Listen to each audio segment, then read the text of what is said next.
Good evening, my dear J Warriors. This is your Captain Shreyas and welcome to the Vedantu JEE English channel.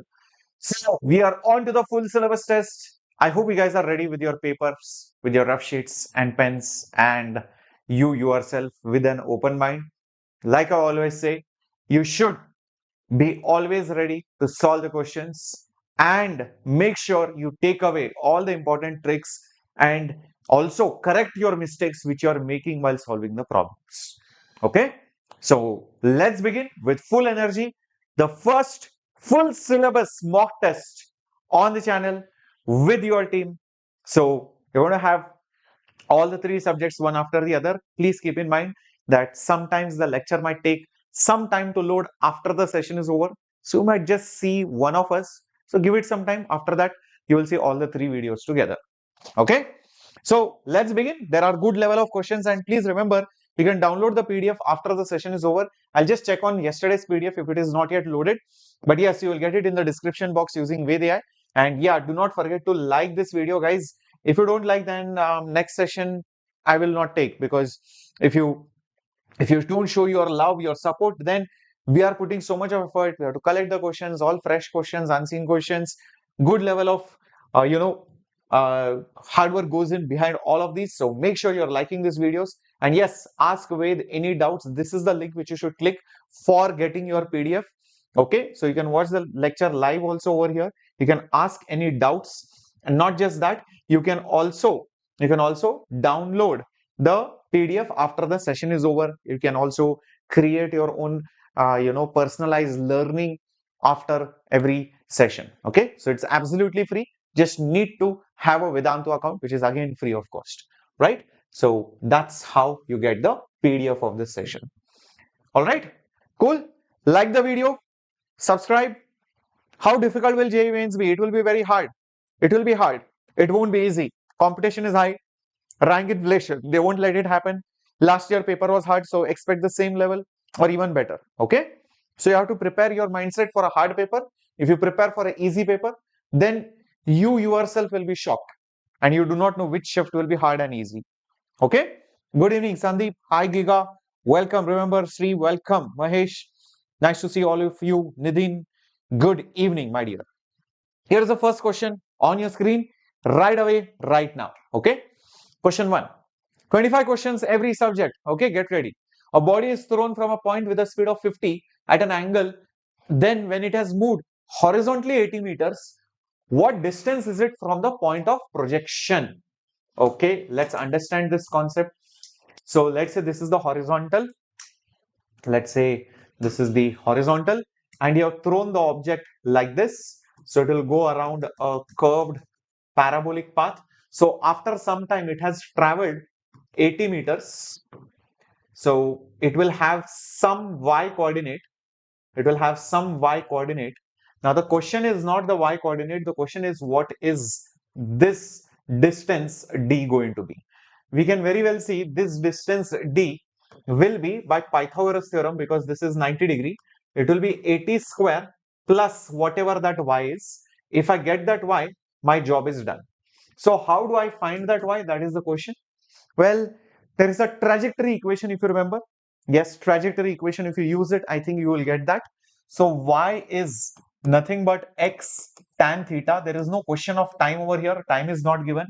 Minus g x square by 2u square cos square theta.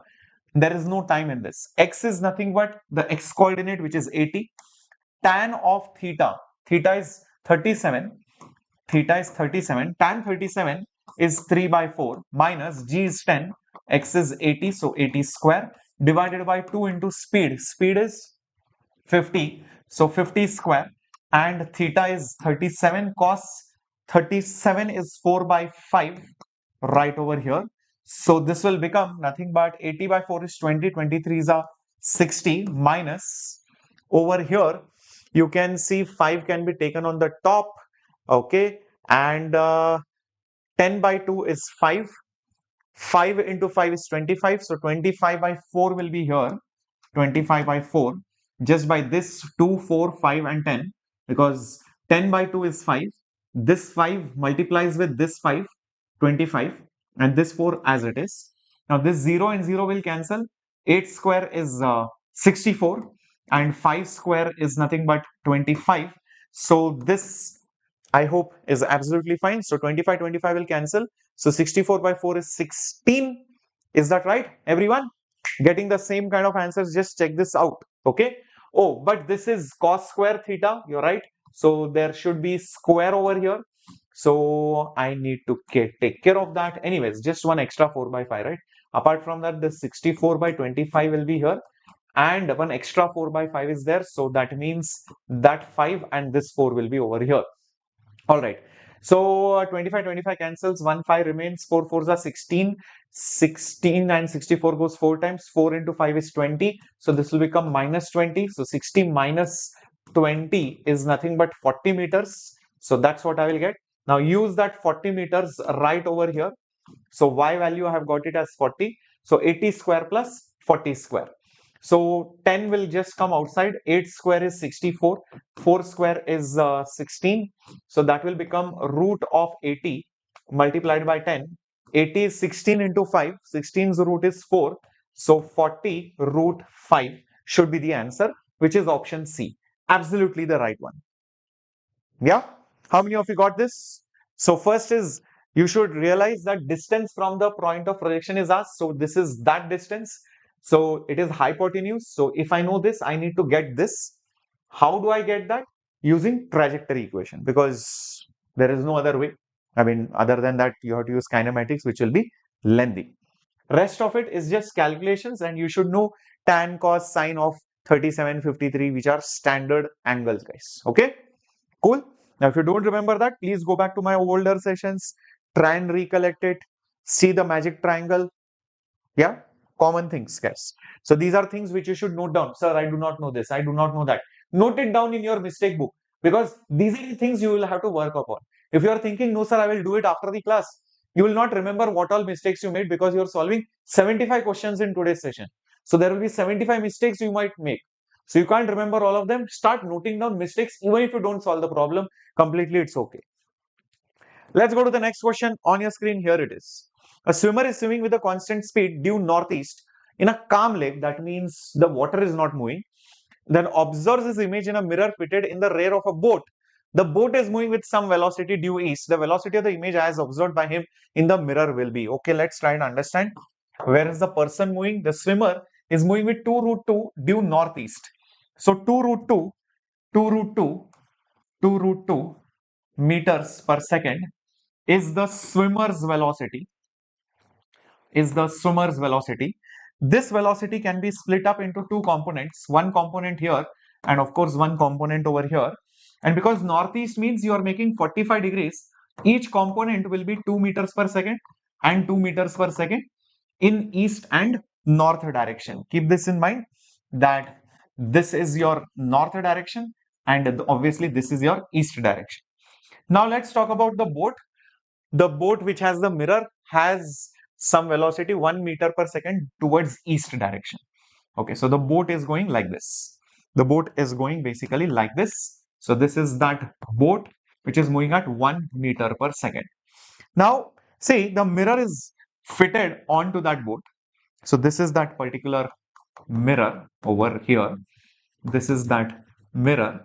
Now, few things which you should remember about the mirror is that if you have a mirror and you see that there is a velocity which is parallel to it, there is a velocity which is parallel to this for the object, then you will see that the image will have exactly the same speed in the same direction. So the image will move parallel to the mirror with the exact same speed. So I'm just taking component by component because the velocities are at an angle. So better to resolve the velocity and then look at the problem. So when I look at the y component, I see it is parallel to the mirror. So that is the reason why I'm saying that this velocity will be equal to this velocity whenever you take parallel components. But when you take perpendicular components, things are different little bit. So if this is the mirror and our object is moving with a speed of 2 meters per second and the mirror itself is moving for the rear end of the boat. So this is the rear end. So boat is going away. not this way. So this will be 1 meters per second. Then what will be the velocity of that image? There is a direct formula if you remember. Yes, what's that formula, guys? Quickly try and recollect and tell me. Try and recollect and tell me. Yeah, it is nothing but 2 times the velocity of the mirror, 2 times the velocity of the mirror minus the velocity of the object. That's the formula, guys. So 2 times velocity of the mirror is 1, positive 1. Velocity of the object is positive 2. Oh, coincidentally, it comes out to be 0. Coincidentally, it just comes out to be 0. So that means our final image has no x component, it has only y component of 2 meters per second. Hence, our answer is directly option A. There is no x component, and you should not be shocked or you should not be like, sir, have I done something wrong? No, it is quite possible. They have manufactured the question only like that. Good evening, Gokul. Yes, got it? Everyone? Awesome, awesome. Yes, tomorrow we are going to have 100 PYQ session. Not an issue. That's tomorrow. Okay? Lot of PYQs solving tomorrow. In Young's double slit experiment, the ratio of maximum and minimum intensities are in the ratio of 9:1. The ratio of amplitudes of the sources are. Now we all know maximum intensity by minimum intensity. If you take the ratio, and it is given as what? 9:1. Intensity being proportional to the amplitude square. So I can say this is proportional to A max square by A min square. This is because intensity is proportional to the square of amplitude. So therefore 9 by 1 is nothing but A max by A minimum the whole square. Therefore A maximum by A minimum will be nothing but 3 by 1. When you take square root of 9, it will become 3. But what is A max? A max is the sum of the amplitudes, and A minimum is the subtraction of the amplitudes during destructive interference. This is constructive, this is destructive. So this is 3 by 1. Now take componendo dividendo on both sides. Componendo dividendo on both sides. So if you will see numerator plus denominator on the right hand side, numerator plus denominator, and then numerator minus denominator. On the left hand side, if you add both of them, you will see A2 and A2 will cancel, A1 will come 2 times. And over here, when you subtract them, numerator and denominator, you will see A2 minus A2 will become 2 times of A2. 2 will cancel, so A1 by A2 will be 3 plus 1, 4. 3 minus 1 is nothing but 2. So hence it will become 2:1 ratio. So the amplitudes ratio will be 2:1. Okay? Yeah. 12 physics on Monday, man. On Monday, right? Moving on to the next question on your screen. Question number 4. Try and solve this. On alternating voltage source is connected to a diode, the current in the resistor can be shown as which of these following graphs? If you are smart enough, you will quickly realize this is AC source, a single diode, and this is nothing but a load. So this is my input, which is AC. This is my load, and this is the diode. This is the diagram of actually a half wave rectifier. So during the positive cycle, when this is positive, this is negative, this the diode will be forward bias and current will flow. But during the negative cycle, when this is positive, this is negative, current can't go because this will be reverse bias and the current in the circuit will be 0. So you will see there will be no current during the reverse bias, and there will be current exactly flowing just like the AC, like this, during the forward bias. So half of the wave is rectified. So option C is the right answer. Okay, so this is a half wave rectifier. Very good. Very good. Yes, remember, very good, Shreyas. Wow, somebody with my name. Yes, Gokul, it was half wave rectifier. Yes, Ritesh. Amazing, amazing, amazing. Yeah, let's move now to the next question on your screen. And here it comes. Looks like we have an electron, modern physics question. Velocity c by 10, de Broglie wavelength will be. De Broglie wavelength is given by Planck's constant by momentum, and the momentum is mass into velocity. Here the velocity is c by 10. Okay, so just have to substitute everything, I believe. So 10h divided by m into c. So what is the value of h? It is 6.6 10 to the power minus 34. What is the mass electron? 9.1 10 to the power negative 31. Speed of light 3 into 10 to the power 8, guys. So approximately you are going to get the answer. Just see how much are you getting it as. Yeah, 6.6 and 3. If you divide it, it will become 2.2. So 2.2 and 9.1, you just need to divide both of them and see what is it that you are getting. 220 and 91. So I think 220 will go 2 point something times. So just see how much are you getting. 2 point something I should get. So 2 point something means 0.24. I feel it should be option B. Let's check it out. Yes, it is option B. See how I'm doing the calculations. It's not like I'm sitting and doing some mental math, Vedic math, nothing I'm doing, guys. I am just looking at the numbers. Okay. 3 and 66. Forget the decimals. I don't care about the decimals. Okay. 66 by 3. How much is it? 22. 9.1. Forget it. It is 91.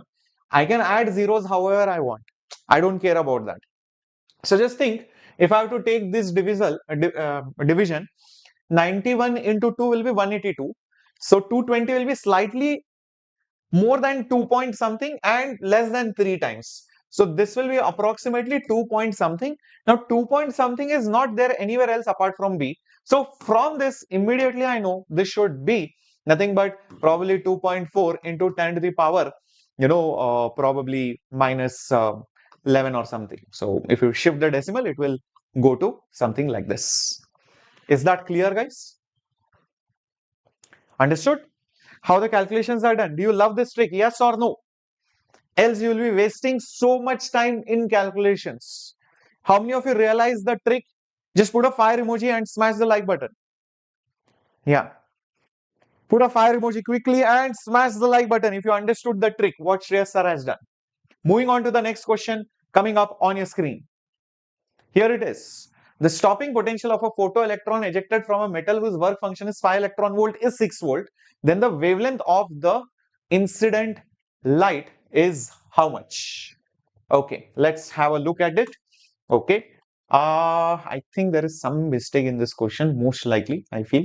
It should not be this 6 volts and this one. I think there is some mistake. But anyways, I don't think any of these options will match by the look of it only. I mean, it is a direct question if you think. Energy of the photon will be work function plus E times of Vs.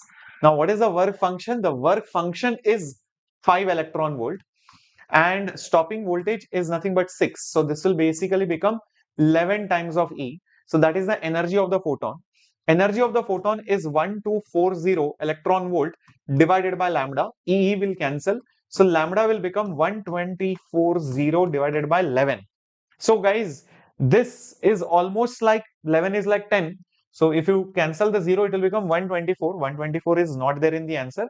So it should have been 124, close enough to that, because you can see 11 is close to 10, but none of the options will match. But right now I will mark this as the answer and I will erase these options for now. Okay, because the values I think are messed up a little bit. Okay, so yeah, just changing these options. All right, cool guys, understood? No, option A will not match, man, because you can see work function itself is how much? 5 and stopping voltage is 6. So 11 electron volt will become the energy of the photon, and energy of photon is 1240 E divided by wavelength in nanometers. So you can see E will get cancelled. So lambda will become 1240 by 11, which 100% can't be even more than 1000. Okay. So hence that answer is 124 by 11. Okay. Perfect. Yeah. Yeah. Okay. I would say, Shinchan, focus on the easy weightage topics, easy kill topics, and give lots of mock tests where you can strategize on how you can improve your marks. And maybe you'll have to focus on some other subject so that it will be compensated, either chemistry or mathematics. I gave a mock test strategy. Please watch that video. Yeah. Okay. Yeah, it will be close enough to 120 nanometers. It might be less. It will definitely be less than 124 nanometers. It will be somewhere around 115, 116, 114, that kind of nanometers. Okay. That's okay. All right. Shall we do the next question then? Ready for it? Very good, guys. Let's do. A heavy nucleus having a mass of 200 gets disintegrated into two smaller fragments, 80 and 120. If binding energy per nucleon for a parent atom is this much and for daughter is 7 and 8, then the energy released in the decay will be. Okay. So this kind of thing. So you have a parent which is decaying into daughter 1 and 2. So what and all is given? The mass number of the parent is 200. For the daughters, it is nothing but 80 and 120. Mega electron volt, binding energy per nucleon for parent, it is 6.5 mega electron volt. And for daughter, it is 7 and 8. 7 for this and 8 for this. So 7 mega electron volt and 8 mega electron volt. Okay. Now this much is enough. So this mega electron volt, remember, this is per nucleon. This is per nucleon. This is per nucleon. These are the number of nucleons. This is the number of nuclear particles. This is the atomic mass number. So actually, forget N. I mean, you might get confused. Is it neutron or what? So actually, this is nothing but per atomic mass number. And these are the atomic mass numbers. This is the atomic mass number of the parent, of the daughter, and the other daughter. So if I ask what is the total binding energy, if I ask what is the total binding energy, all you are going to do is just multiply this with this. So it will be 200 multiplied by 6.5. This will be 80 multiplied by 7, and this will be 120 multiplied by 8. Got it? So the difference of these two, because on the left hand side and the right hand side the energies won't match, the difference of these two will be nothing but the energy which is released. So actually this side will be more, that's the binding energy of the products minus the binding energy of the reactants. So that is actually the Q value. The Q value of the reaction is binding energy of the product and minus the binding energy of the reactants. So here it will be nothing but 80 into 7 plus 120 multiplied by 8, this whole thing minus this thing, which is 200 multiplied by 6.5. Come on, do the math and tell me quickly what answer are you getting. Ritik is saying option A, 200. What about others? What about others? Come on, guys, quickly. 200. Somebody saying 220. Yeah. Or is it negative only? Come on. 8 sevens are 56. 120 into 8, guys. Basically 12 into 8. Come on. You can get this. Not that difficult. 96. Yeah. So this is 560 plus, what is this? 960 minus 200 into 6.5. 6 2s are 12. So this will be 13. So minus 1300. Just check this out. 9 plus 5, 14. So this will become 1520 minus 1520 minus 1300, which will be 220 mega electron volt. So 220 is option number C. Let's check it out. Yes, option C is absolutely the right answer.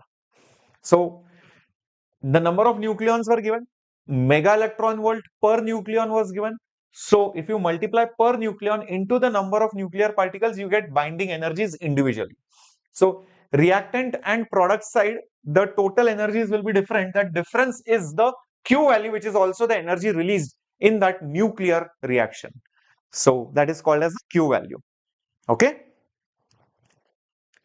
Can I finish full class 12th in 14 days? It depends on, if you don't have other tasks, then definitely you can finish, man. Otherwise, it's a difficult task. I mean, it's not a joke. But yes, you can finish at least IMP questions, PYQs, some basic definitions, some numericals, 100% you can finish. Okay. And we'll be focusing on boards after the mains. Don't worry. The energy of a particle which is executing SHM is given by this, where K is a positive constant. The amplitude of oscillation is A. Then the time period is how much? Time period from energy. The weird part is usually energy is a quadratic function. Here it is a cubic function with a mod over here. Okay, fine. But K is a positive constant. What is the amplitude? How can amplitude, time period and energy? Yes, there is a formula.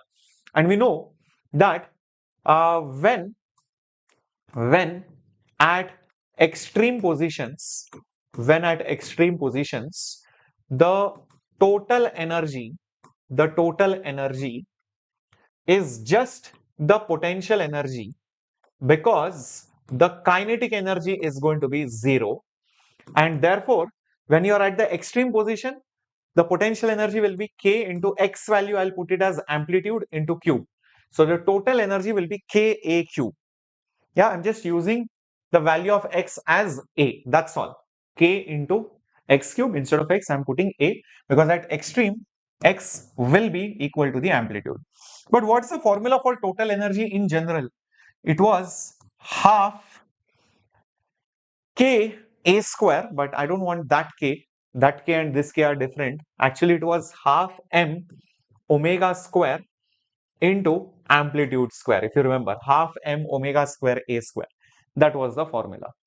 Okay, so from this, I can notice omega square value will be A square and A square will cancel. A will remain over here. That number 2 will go on the top with that number K. And yes, that M will go down over here. What is omega? Omega is 2 pi by time period. So 2 pi by time period whole square is A multiplied by 2K divided by M. Therefore, time period divided by 2 pi will be inverted and take the root. So root of A will come down. So it will become M by A into 2K under the root. So from this, time period is directly proportional to 1 by root of A, which is option A, I believe. Yes, that is absolutely the right one. So the logic used here was because it is an irregular form. It is not that usual form where potential energy is half kx square. So this k is no longer my spring constant. So get that out of your head. This k is not your spring constant, which you usually use. So I first figured out, okay, total energy at the extreme position will be just potential, because it will stop at extreme momentarily. So I found out the potential energy and equated it to the total energy formula in a SHM. What's that formula? Half K square. I can use half K square also, but that K and K should not be confusing. So that is why I used half M omega square. And omega has the value of time period, and that is what is actually asked. So that's why I used half M omega square into amplitude square. Solving this, you will get the answer. Okay, I feel this is a brilliant question because it involves mathematical manipulation with physics, proper physics and manipulation, right? Cool. How many of you loved this question, guys? Because it is definitely not a straightforward question, right? Very nice. So let's move to the next one on your screen. Question number 9. Two blocks are connected by a massless string through an ideal pulley as shown. A force of 22 Newton is applied on block B. When they are at rest, the acceleration of the center of mass of the two systems after the application of the force is how much? Interesting question. Okay.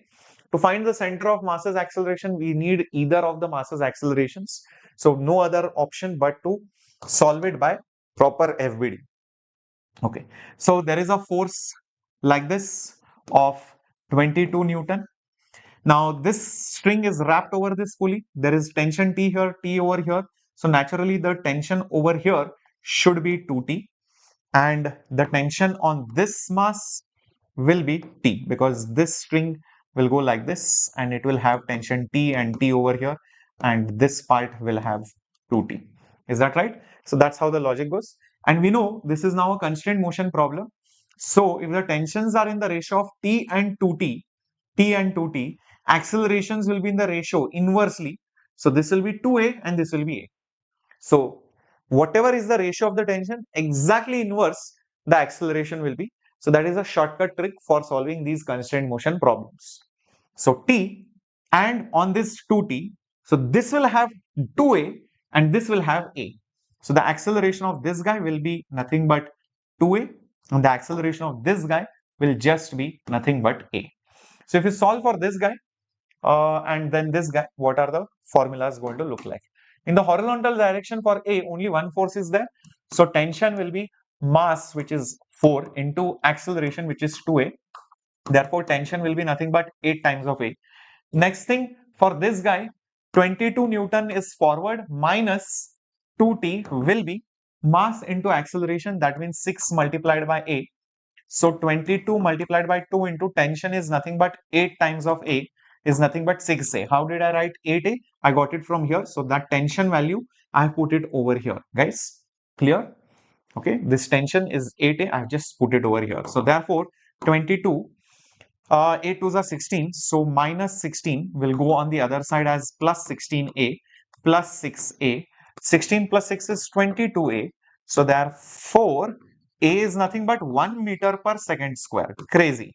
So I immediately get acceleration of block B is 1 meter per second square and acceleration of block A is double of that. So it is 2 meters per second square.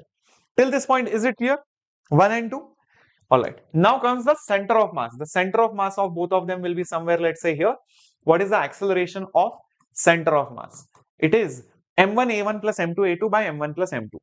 So m1 is, let's say, 4. A1 acceleration of this guy is 2 plus m2 is nothing but 6. Acceleration is nothing but 1 divided by 4 plus 6. Okay, m1 plus m2. 4 2s are 8. 8 plus 6 divided by 10, which is 14 by 10, which is nothing but 1.4 meters per second square. 1.4 is option A. Yes, that is absolutely the right answer, guys. Awesome. I thought to complete 12 portion thoroughly, but my school is conducting pre-board till February 14th. My God. Are you in CBSE board or what? And if you are in CBSE board, that what kind of school is that, man? Like, can you bunk that pre-boards? It is useless. If you are in CBSE board and pre-boards are going till February 14th, I don't know how that school is even existing. They should be done by January, everything. Practicals, and they give time for, a sensible school gives time. If you can't bunk the school, man, how can you do all this? All right, moving on to the next question. Question number 10 on your screen. In a LCR circuit, voltage drop across resistance, inductance, and capacitance is given. Then some options are given which are true. Power factor, voltage drop across each element, voltage of the source will be leading the current. Okay, so always for such questions, draw the vector diagram. It becomes easy. So the voltage across the resistance is always horizontal. And how much is it? Across the resistance, it is 8 volts. Okay, and voltage across the inductance is given. How much is it? 6 volts. And the voltage across capacitance is slightly larger. It is nothing but 12 volts. Now, remember the current will be like this. Now, if you add all these three things together, you will get the total voltage. The net voltage will be root of 12 minus VC minus VL, VL minus VC, whichever is bigger minus smaller. So 12 minus 6 whole square plus voltage across the resistance square. So this is nothing but 6 square plus 8 square. It's a proper Pythagorean triplet. So it will become 10 volts. Now where will this 10 come? Obviously capacitor's voltage is more than the inductor's voltage. So naturally it is going to come somewhere over here. Okay, this is going to come somewhere over here. This 10 volts is basically the net voltage. So as you can see, the voltage is behind the current. The voltage will be leading the current. This is wrong. This will be definitely behind it. Voltage across each element will be less than the applied voltage. This is the applied voltage. 10 volts is basically the applied net voltage. This will be more than the voltage across the capacitor, but it is saying voltage drop across each element will be less than the applied voltage. No, across capacitor it is not less than, it is more than. So no, across each element, no, this is wrong. Across capacitor, you can see the voltage is more than the applied voltage of 10 volts. So A and B are definitely wrong. Now power factor. Okay, how do I find out the power factor? Power factor is basically cos phi. So to find out cos phi, just do VL minus VC, or whichever is bigger, upon voltage across resistance. That will give you actually tan phi. So okay, so anyways, so tan of phi, and oh, we can directly get cos phi also. I'll tell you how. See guys, just make a beautiful triangle like this. This is phase difference, this is phase difference. The base is nothing but 8 volts. This hypotenuse is nothing but the net voltage, which is 10 volts. And do not forget, the current is still over here. So from this, we can see how much is cos of phi. It is nothing but 8 by 10, which is 4 by 5. Here it says 5 by 4. Be very careful. Anyways, power factor can't be more than 1. So even if you don't calculate, this was anyways wrong. So hence, none of these should be the right answer. All the 3 options are wrong. Hence, none of these. Pakka? Yes. Use R by Z, but R and Z are not given, man. R and Z are not given. Yeah? Awesome. Is that absolutely clear, my dear warriors? How we solve this particular question? Shall we go ahead to the next one on your screen? Here it comes. Question 11. If an electron revolves around a proton, then the time period t is proportional to which power of the radius? Time period and radius. Interesting. Let's try to think. So time period will be circumference divided by speed. Time is distance by speed. Circumference is 2 pi r. Speed is v. Okay. Now we know that radius is proportional to n square. So I can say it is some constant into n square. Velocity is proportional to z by n. So it is something divided by n. So all these numbers are constant. I'll make it a new constant C3. So n and n square will multiply as n cube. Okay. So 2 pi C1 C2 is just a constant. Forget it. N square into n will become n cube. So time is proportional to cube of n. But I want to convert it into radius. So here is the logic for that. See guys, my radius is nothing but, like I said, C1 into n square. So n square is r by C1. So n is directly proportional to, if I take square root on both sides, it is basically proportional to r raised to half. R raised to half. So if I see over here, time is proportional to cube of n and n is proportional to root of half. So instead of n, if I put r over here, it will be r raised to half raised to 3. That means it is r raised to 3 by 2. So time is proportional to r raised to 3 by 2, which is B option. Did you understand the logic over here? The question was relation between time and radius, and there is no direct way to get it. So time, I know, is related to radius and velocity. So velocity also depends on the principal quantum number, like z by n. So I put C2 by n. So the logic behind these things is because r is proportional to n square. I'm writing r is equal to C1 into n square. Since velocity is inversely proportional to n, I'm writing velocity is some constant divided by n over here. So I make all these numbers a new constant. N square into n is n cube. But what do I do with n? So I go back to radius. Radius is something into n square. So n square will be r by C1. So n will be root of r proportional. So instead of n, I put root of r. So root r, if I write it properly, I'll see it will become r raised to 3 by 2. That's the answer. Cool. Perfect. Shall we go ahead to the next question on your screen?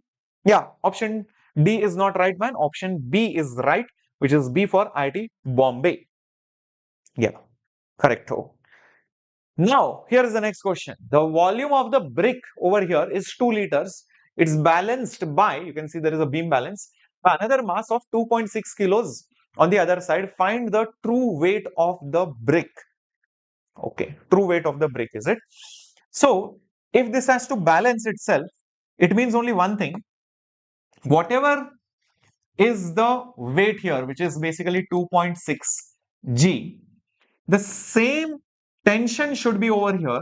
So tension should be also 2.6 G, and on this block, the same tension will act like this. Its own weight will be here, and do not forget the buoyant force will be upwards on the brick. So if you write the equation for the brick, the weight down will be balanced by tension plus the buoyant force. Now the tension force is 2.6 G. Buoyant force is volume which is submerged into density of that liquid into G. So let's start substituting everything. 2.6 G is nothing but 10. Volume submerged is 2 liters. Now do not forget 2 liters is 2 into 10 to the power minus 3 meter cube. Okay, so liter to meter cube conversion is very important, else you will make a big mistake. So 2 into 10 to the power minus 3 meter cube. Density of water is 1000. So I'll just put 1000. G is nothing but 10. So this will become 26. Minus 3 and plus 3 will cancel. So it will become plus 20. So it will become nothing but 46. Yeah, this is the weight and this will be in Newton. So 46 Newton is option A, absolutely the right answer. Yep. Everyone understood how to solve this? What a nice question. What a beautiful, beautiful, amazing, amazing question. Yeah. Combined with beam balance, Newton's laws, buoyancy, and conversion of liters. Right. Option A. Moving to the next question, question number 13 on your screen now. Energy, velocity, and time are chosen as fundamental quantities. Then the dimensions of surface tension. Wow, this is crazy. Surface tension, energy, velocity, and time. Now, if you use the standard method and you use saying that, my surface tension will be energy raised to x into velocity raised to y and time raised to z, I feel this is going to become quite lengthy. I have an idea. Let's see whether it will work or not. I remember the formula, the surface energy formula was the surface tension multiplied by area. So basically, what is it? Surface energy is U, or you can just say it is E, is equal to surface tension, which is S, into nothing but area. So S will be energy divided by area. Now, what is area, guys? Area is length into breadth or length into length. Let's say it's a square, so it will become L square. Now, what is length? Length is nothing but distance. Distance is nothing but speed into time. So why not write it as speed multiplied by the value of time? Speed multiplied by value of time. So this will become whole square. So take it on the top, it will become e raised to 1, v raised to minus 2, t raised to minus 2. I think my job is done. This is such an easy method, I feel. So e raised to 1, v raised to minus 2, t raised to minus 2 is option A, absolutely the right answer. Don't you feel this is much easier? So sometimes doing some small manipulation can help you avoid a very lengthy procedure, because this will be 3 variables, 3 equations, waste of time. Another problem is finding out the dimensions of surface tension, remembering the dimension of energy, which you will anyways do. Velocity and time are still easy, but still solving them is going to take time and you are likely to make many mistakes. Got it? Yeah? Is that clear? Awesome, awesome, awesome. I have board practical during JEE exam. How is it possible, man? If it is there, then you should definitely raise the alarm, because boards cannot do that. State boards or CBSE board, any board can't do that. But if your school is conducting demo practical exam, mock practical exam, please bunk it, man. It is not needed. Okay? It cannot happen. It is impossible for the board exam to clash with JEE Mains exam, because if they do, then it becomes a big issue. It's not just for you, for everyone, right? Your school can't do that. A vector P1 is along the positive x-axis. If it is vector product with another vector P2 is 0, then P2 bar will be vector product is 0. So P1 vector product P2 is 0. That means P1 and P2 are parallel, or P1 and P2 are basically anti-parallel, because sine 0 is also 0 and sine of 180 is also 0. It's cross product, not dot product. So if P1 is along positive x-axis, P2 should be along x or negative x. This is why this is negative x. So B option. So B option is the right answer. Yeah. Many students by mistake think of it as dot product and they think dot product is 0 when they are perpendicular. So if one is along x, other will be along y. Common mistake. But you didn't realize in the hurry of the exam that you misread vector as dot. So be very careful. So it is not dot product, it is vector product. Okay? Awesome, awesome, awesome. Let's go to the next one on your screen. Two metallic charged spheres whose radius are 20 and 10 respectively, each having 150 charge, the common potential after they are connected by a conducting wire. Now these kind of questions, many times you can make it very lengthy, but there is an easy way of doing it. Okay, I'll tell you how. Because what happens is usually people do like this. This is one sphere, this is another sphere, there is charge 1 on it, there is charge 2 on it. Then you connect them with a wire. So what will happen? The total charge Q1 plus Q2 is going to be conserved, and the potential will become the same. And then you have to write potential equation, equate it. It becomes ridiculously long. So this method is definitely a long method. I will not advise it, where you find each potential separately, each charge separately, conserving the charge, equating the potentials. Longer method. Instead, think of the spheres like capacitors. Yes, just think of it like capacitors. This is one capacitor, C1. This is another capacitor, let's say C2. And what you have done now is that when you join them together, it's nothing but you have connected them like this, basically in parallel, and the charge is obviously conserved, and the net capacitance is C1 plus C2. That's it. This is C1 and C2. So if their net capacitance is C1 plus C2, you can think of as if there is this net capacitance and you have been now asked to figure out what is the common voltage. Whatever is the common voltage here will be the voltage here across both of the capacitors. That means each of these spheres will have that same V voltage. Only then it will be equipotential and no further charge will displace. So this is a much easier way. So how do I solve it? Okay, I understood the concept that these two capacitors, these are spherical capacitors, and I join them together. So potentials become equal, meaning they are in parallel. Charge cannot run out anywhere, so charge is also conserved.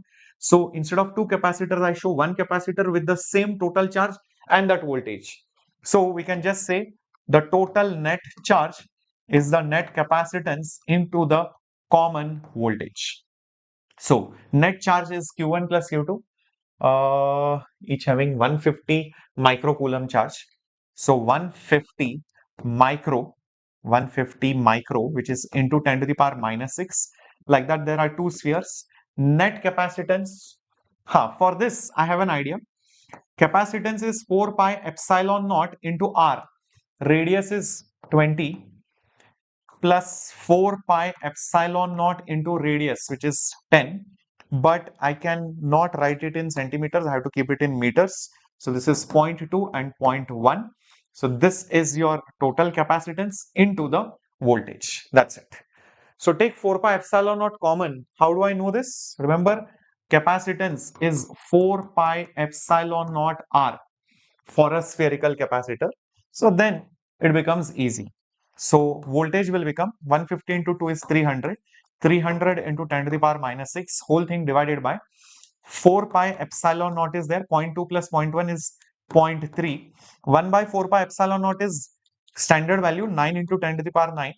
This 300 will become 3 into 10 to the power minus 4. This will become 3 into 10 to the power minus 1. So check this out. What will you get? 3 will cancel. 10 to the power minus 3 will come. and you will probably get 9 into 10 to the power something. So you should get 9 into 10 to the power how much?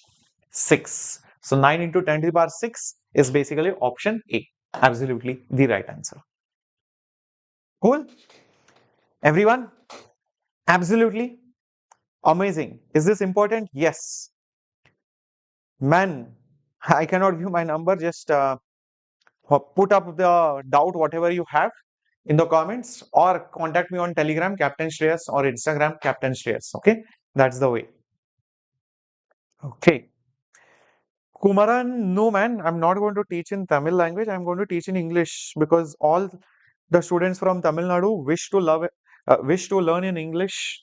Students from Kerala wish to learn in English. Yeah, everybody from Karnataka, Andhra, Telangana wish to learn in English only. So English is the common language for all the South Indian students. So why do you want to create one more barrier and then again, finding chemistry teacher, good teacher, finding maths teacher, good teacher, finding physics teacher? Why do you want to do all this nonsense? Have one simple thing and do it. Yeah. Okay, let's do the next question on your screen. Question number 16. In an experiment, according to setup, E1 is equal to 12 volts having 0 internal resistance and E is equal to 2 volts. The galvanometer reads 0.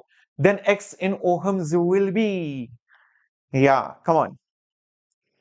My doubt is, what is capacitance? Praveen, do one thing.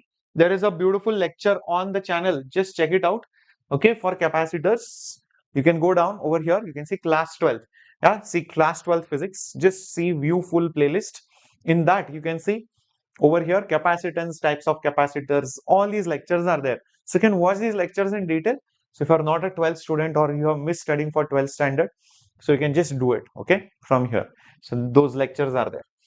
In an experiment, according to this setup, E1 is 12 volt having 0 internal, E is 2 volt, the galvanometer reads 0.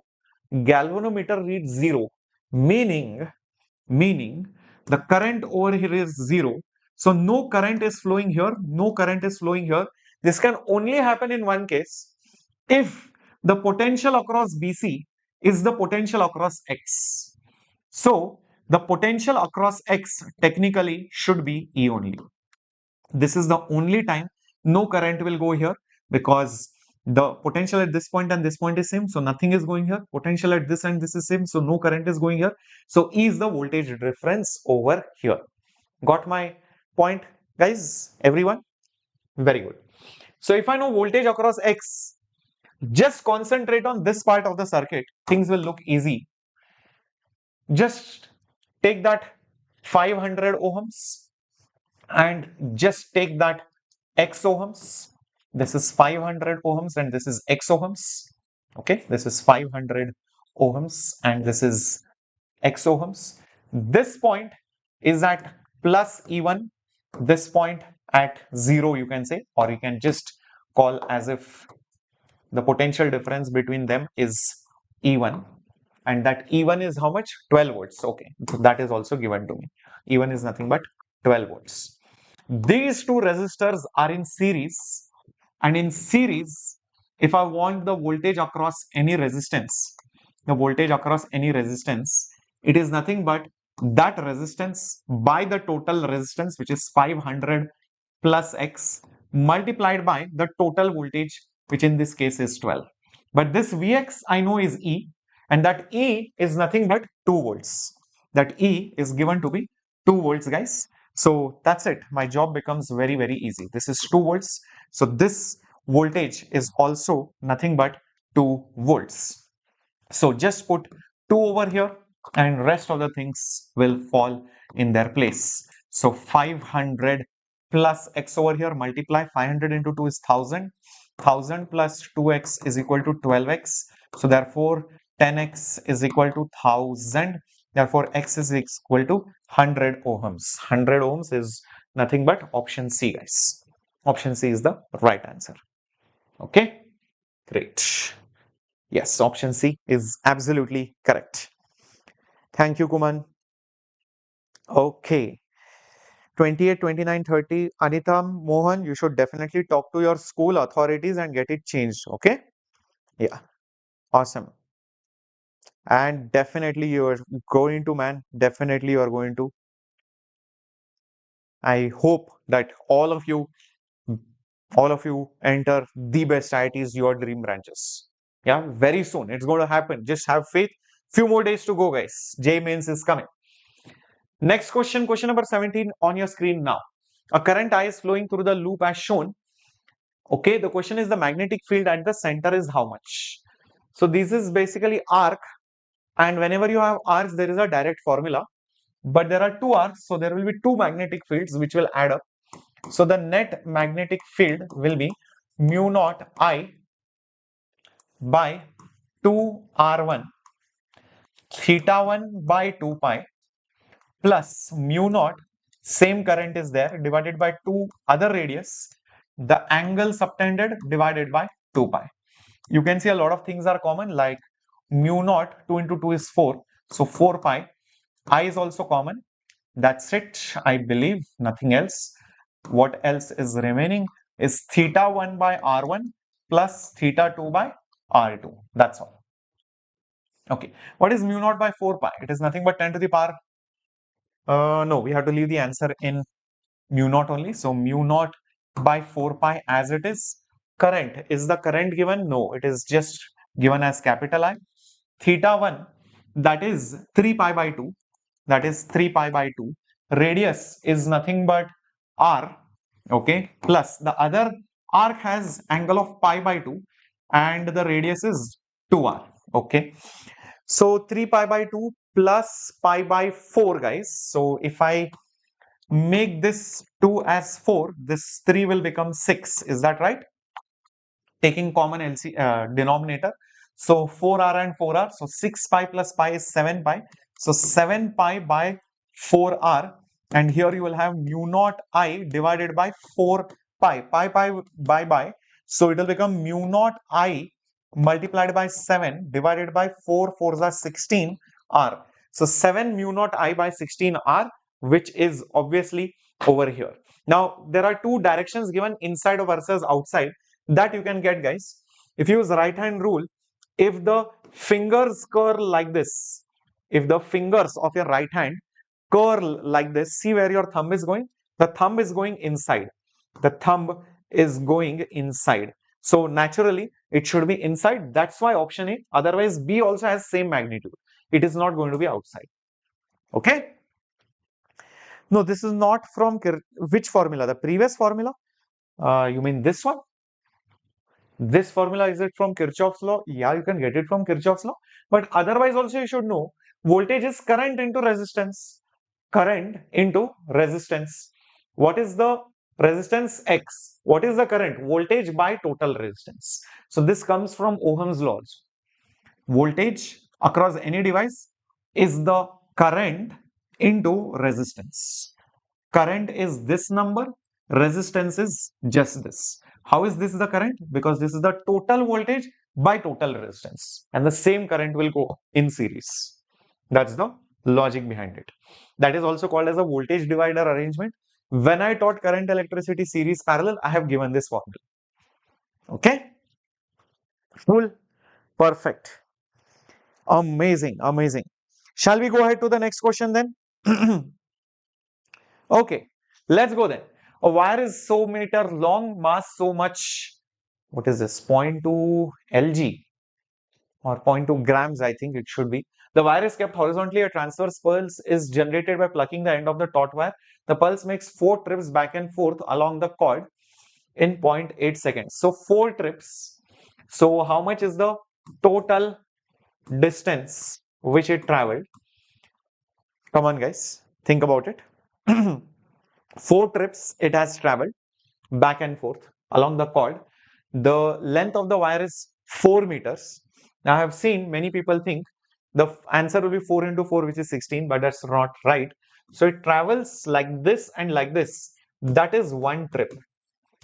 So one trip is 4 meters and 4 meters, like that, into 4 trips. Think about it. So each trip it takes 4 plus 4, which is 8 meters, and like that 4 trips, guys, 8 4s are 32. So 32 meters is the total distance that it has traveled. Okay, cool. In the previous question, why 3 pi by 2 and pi by 2? You only tell me, man. Look at this arc.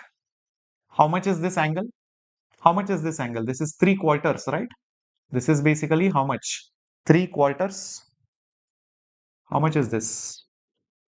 This is 270 degrees, which is 3 pi by 2. And then you only tell me how much is this? This is exactly 90 degrees, which is pi by 2. That's why pi by 2 over here and 3 pi by 2 over here.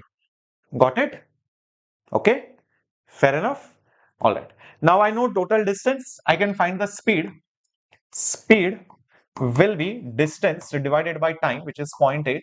32 by 8 is 4. So this will become 40. This is meters. So 40 meters per second. Now what do I do after this? Think. What do I do after this? Come on, guys. Speed and tension are related. Speed is root of tension by mu. Therefore, squaring both sides, v square is t by mu. Therefore, second. Yeah. Therefore, tension will be mu v square. What is mu? Mu is mass per unit length. So I'll just put m by L and this is v square. That is your tension. So next, tension will be mass. Mass is 0.2 grams. I think that is not L. It is 0.2 grams. I feel it should be. Or it could be kg also. 4 meters long. I don't know. It looks like it could be grams. I feel it could be even kg instead of K. They have typed L maybe. Most likely that could be the possibility. That is quite possible actually. Instead of grams, I think it should be kg. Most likely I feel. Let's see if it is not matching, then we'll change the answer. Okay. So 0.2 kg, it's SI unit. Length is basically 4. Length is basically 4. Velocity is 40. So 40 square. So this will become 0.2 multiplied by 40 square is nothing but 40 multiplied by 40 divided by 4. One of the decimal places goes away and the 4 also will go away. So 4 goes away, decimal goes away. So 2 multiplied by 40, which will become 80 newtons. So 80 Newton is there. Let's see whether it matches. Yeah, that is absolutely right. So this was kg basically then. Yeah. So it's a printing mistake. Instead of K, I think it has been typed as L. Yeah. Makes sense. Yes, use the velocity formula, root of tension by mu. Perfect. Let's go guys to the next question on your screen. Question 19. There is a gas which is taken through a cyclic process.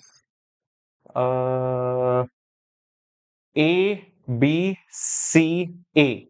A, B. I think this arrow mark is wrong. It shouldn't be like this. It doesn't make sense. It is like this. Yeah, A, B, C, A. As shown, if 3.6 calories of heat is given, then 1 calorie is. This question can sometimes be very confusing. Look, sir, 1 calorie? Isn't it mechanical equivalent? 1 calorie is 4.18 joules. Immediately you will mark C. Similar question came in previous mock test, and I told you, whenever the question is about the constant and you have to find out the value, do not try and recollect what you remember the value as. No, don't mark it, because you have to calculate the constant based on the observations and the values. So do not say it is 4.18 because that is the true value, but that is not what they are asking. They are asking what is the measured value. So we need to think carefully now. How do I do it? If 3.6 calories of heat is given in this particular process, can we just figure out how much heat is involved in this cyclic process? How much heat is involved in this cyclic process? Because it is a cyclic process, it's the work done in the cyclic process, and work done in a cyclic process is the area which is enclosed in that cycle of A, B, C, A, which is nothing but the area of a triangle, and the area of a triangle is half into base, which is AB, multiplied by height, which is basically CA. Half into base multiplied by the height. So half is half, What is the base, guys? Base is this much, 250 and 400. So it will be 400 minus 250, but do not forget this is kilopascal. So into 10 to the power 3 into the height. Height is 850 minus 650, which is nothing but 200 multiplied by this is centimeter cube. So converted into meter cube, it will become 10 to the power minus 6. 10 to the power minus 6. Okay. So let's see what do we get. 400 minus 250 is 150. 202 will cancel. So 150 is there. 10 to the power 3 and minus 6 will become minus 3. 200 by 2 will become just 100. So now these three zeros and this negative 3 will get swallowed. So I'll get the answer as 15 joules. So now think whatever is the heat given in the cyclic process is already mentioned as 3.6 calories. So this heat was already mentioned as 3.6 calories. So 1 calorie will be, take that number 3.6 below over here, 15 by 13.6 joules. So 15 by, sorry, not 13.6, 3.6. 15 by 3.6 is the answer. Now calculate this and tell me how much is it coming out to be. Yeah, it is 15. So divided by 3.6, guys. Just check it out if you are getting the answer as 4.17. 4.17 joules. 4.17 joules. That's the answer. Yeah, got it? So do not mark 4.18, although it is the real value, but we have to mark the measured value of this. Cool. Let's go to the final objective question before jumping to some subjective questions. So final objective question, guys, on your screen. This is a standard type of question which has come so many times. Theta, P, KB, Z are mentioned what quantities they are, and they're asking you what is the dimension of beta. Left hand side, the dimension is of pressure, if I'm not wrong. Yes. So from this, the dimension of pressure is the dimension of alpha, because exponents do not have any dimension, upon the dimension of beta. So therefore the dimension of beta will be the dimension of alpha divided by the dimension of pressure. Now I just do not know what's the dimension of alpha as of now, so I'll just leave it blank. Dimension of pressure is force by area, so m L1 T raised to minus 2 by L square, so it will become m1 L raised to minus 1 T raised to minus 2. If you can remember it, okay, or else on the spot orally you can derive it. Force by area, right? Force was m1 L1 T raised to minus 2. If you divide by L square, the power of L from 1 it will become minus 1. That's all. That's the only change. Only problem is what is the dimension of alpha now? If you get that, your job is done and you will get the answer in the next step. So to do that, this part is there. Whatever is over here is dimensionless, guys. So the dimension of alpha into the dimension of Z and upon the dimension of Boltzmann constant KB into theta is basically a pure dimensionless number. So the dimension of alpha will be dimension of Boltzmann constant, dimension of theta upon the dimension of whatever that Z is. Now think what is Z, what is Boltzmann constant's dimension and theta's dimension. Theta is temperature, so Kelvin. So over here Kelvin will come. Z is distance, so length will come. Boltzmann constant, guys. What are you going to put Boltzmann constant's dimension as? Come on, try and recollect some formula for Boltzmann constant. Try and recollect some formula for Boltzmann constant. Yeah, if you do not remember, no issues. I'll tell you. Boltzmann constant is R by Avogadro's number. So this is R. Na does not have any significance dimensionally. So R is dimensionally joules. Joules per what? Come on.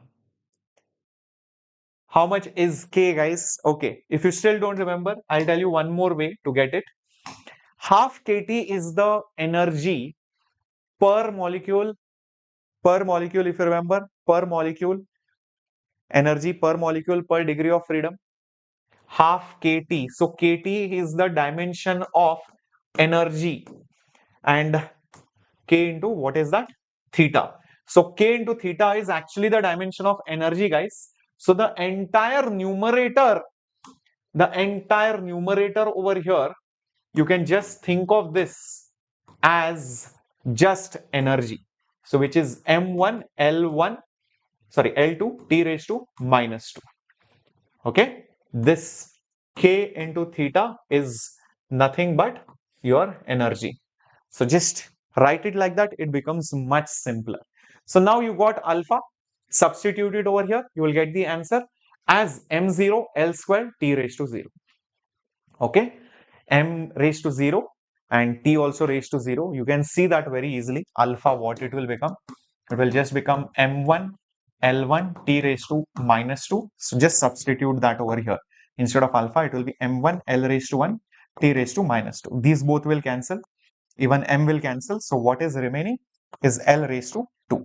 So L raised to 2 is option number C, guys. Okay, so it's little lengthy. It will take you 2 minutes to maximum 3 minutes, but not more than that. Okay, very good, amazing. Now let's go to question number 21, subjective question coming up on your screen. Get ready. Okay, let me just message Diksha ma'am and Namrata ma'am if anyone is going to be.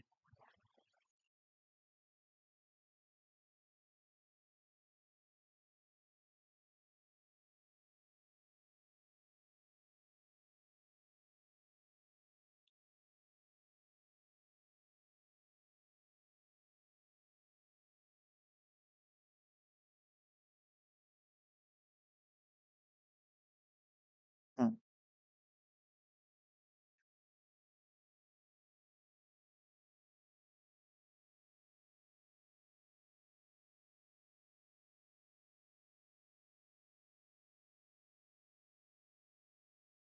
Okay, cool. So let's have a look at this question. A cube of mass 3 kilos is kept on a frictionless surface.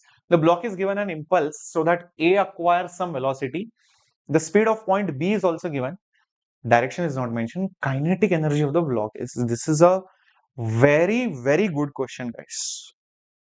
It looks like a very simple one, but trust me, it will take your time. Ideally, if I was writing the paper, I will keep this question for the end.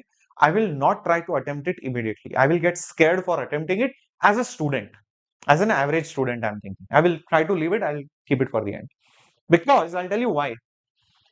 It seems like a simple problem. You might say, sir, half mv square mass is given, 3, velocity is 4. I will do a half mv square. Guys, be careful. It is not translating because this point has 4, this point has 4 root 2. So the speeds are different. That means this can only happen if it is translating plus rotating. So you need to find out the rotational speed and then you need to find translational energy and then add up both their energies and then get the answer. So that makes the problem very difficult. Okay, it is not so simple to find omega. I mean, once you understand the concept, it is easy, but not so straightforward. So better will be to do it at the end. Now we have to solve this in sequence. So let's do it. Okay, I think I'll need more slides over here. First thing first, remember, I'll put it over here. The kinetic energy, the total kinetic energy of the block, because I understand it is translating plus rotating. If you understand that, then you understand it is difficult. Else there is nothing. You will feel that, sir, it is half mv square. That is not right. Is kinetic energy of translation plus kinetic energy of rotation. I know finding this is much difficult, but there is a easier way of doing it. That's why I will put or over here and I will just mention it is just kinetic energy of pure rotation. Any translating and rotating body can be figured out as or converted as a purely rotating body. Like a rolling mass, I know purely rotates about the bottommost point. So if you measure the pure rotational energy, that is as good as calculating the total energy. And now the problem boils down to what is that kinetic energy of pure rotation? It will be just half moment of inertia about that pure rotational point into omega square. So I just have to start substituting what is the value of I and what is the value of omega and then square it. Okay, so at least I understood what I need. So I need omega and I need moment of inertia. But I need moment of inertia about pure rotation. So how do I find the point of pure rotation? Okay, concentrate here. Point A is moving like this with a speed of 4 meters per second. 100%. If you take any point anywhere on that body, okay, you will see that if you join a line between any 2 points, doesn't matter between point A only, any 2 points, if this point moves with some velocity, this point also should move with the same velocity in the same direction. That is the concept of a rigid body. A rigid body means the dimensions don't change. So along any line, their components of velocity must remain equal. So if I join now these 2 points, point A and B, one thing becomes clear, that B should have a velocity of 4 meters per second in the same direction. And since it is a rigid body, the points have same velocity along the line joining them, along the line which is joining them. Now this point B will have some other component which is y component, but I also know the total velocity. So use this concept that for point B, the net velocity of B will be simply Vx square plus Vy square. This is already given as 4 root 2. So Vx is already given as 4, or we found out as 4. So what is Vy? We can find it out. Squaring both sides, it will become 16 multiplied by 2 is 16 plus Vy square. So Vy square is just 16. So Vy technically is just 4 meters per second. So from this, I get the velocity y component is also 4 meters per second. Cool. Now from this, I can find out what the omega is. The concept of omega is, omega for a rigid body is same. Omega relatively on a rigid body is same everywhere. It's not like one point has more omega than the other omega. No. In fact, that omega will be whatever is the perpendicular velocity divided by the distance of separation between those 2 points. So if I now take these 2 points, this is the distance, as you can see. This becomes your perpendicular velocity, and then B point with respect to A point is now rotating like this with some angular velocity. So that, oh, sorry guys, I already gave the answer. I don't know how I reached the answer slide over here.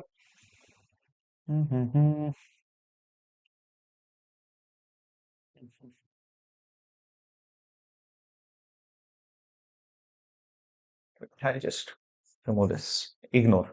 Okay, just ignore that. Okay, so point is to solve. So omega will be that perpendicular velocity by distance. Perpendicular velocity is 4. Distance is how? 0.1. 0.1. It's a square, it's a cube. So 0.1 meter. So this will become 40 radians per second.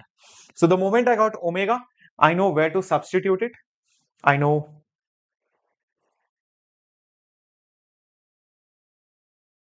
I just don't need this slide.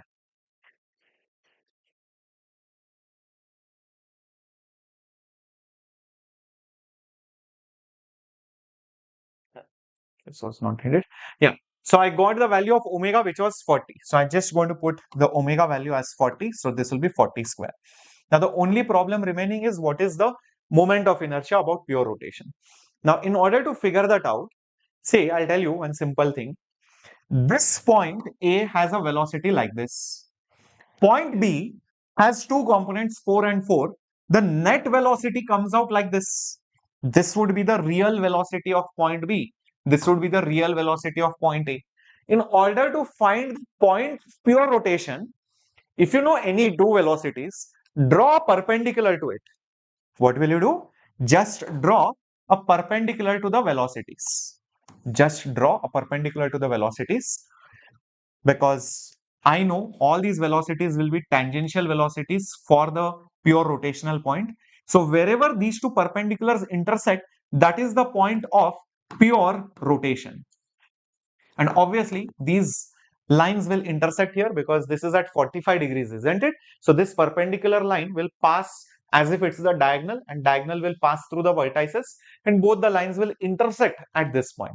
So this is the point of pure rotation, and it is having some angular velocity. How do I find the moment of inertia there? Well, first things first, we know about the center of mass. This is the center of mass. So it's like a cube. The moment of inertia of a center of mass, for a cube about the center of mass is m length square plus b square. Here also it is L square divided by 12, L plus L2. So it will become ml square by 6. M into side square by 6 is the center of mass's moment of inertia. I will shift that center of mass's inertia over here. So you can see that shift which I'm doing is the diagonal's half. So it will be diagonal, which is 10 root 2 divided by 2. That means it will be 10 by root 2 centimeters. 10 by root 2 centimeters. If you don't like in terms of values, let's write it as L root 2 is the diagonal length by 2. So it will become L by root 2. That is the shift which I am doing.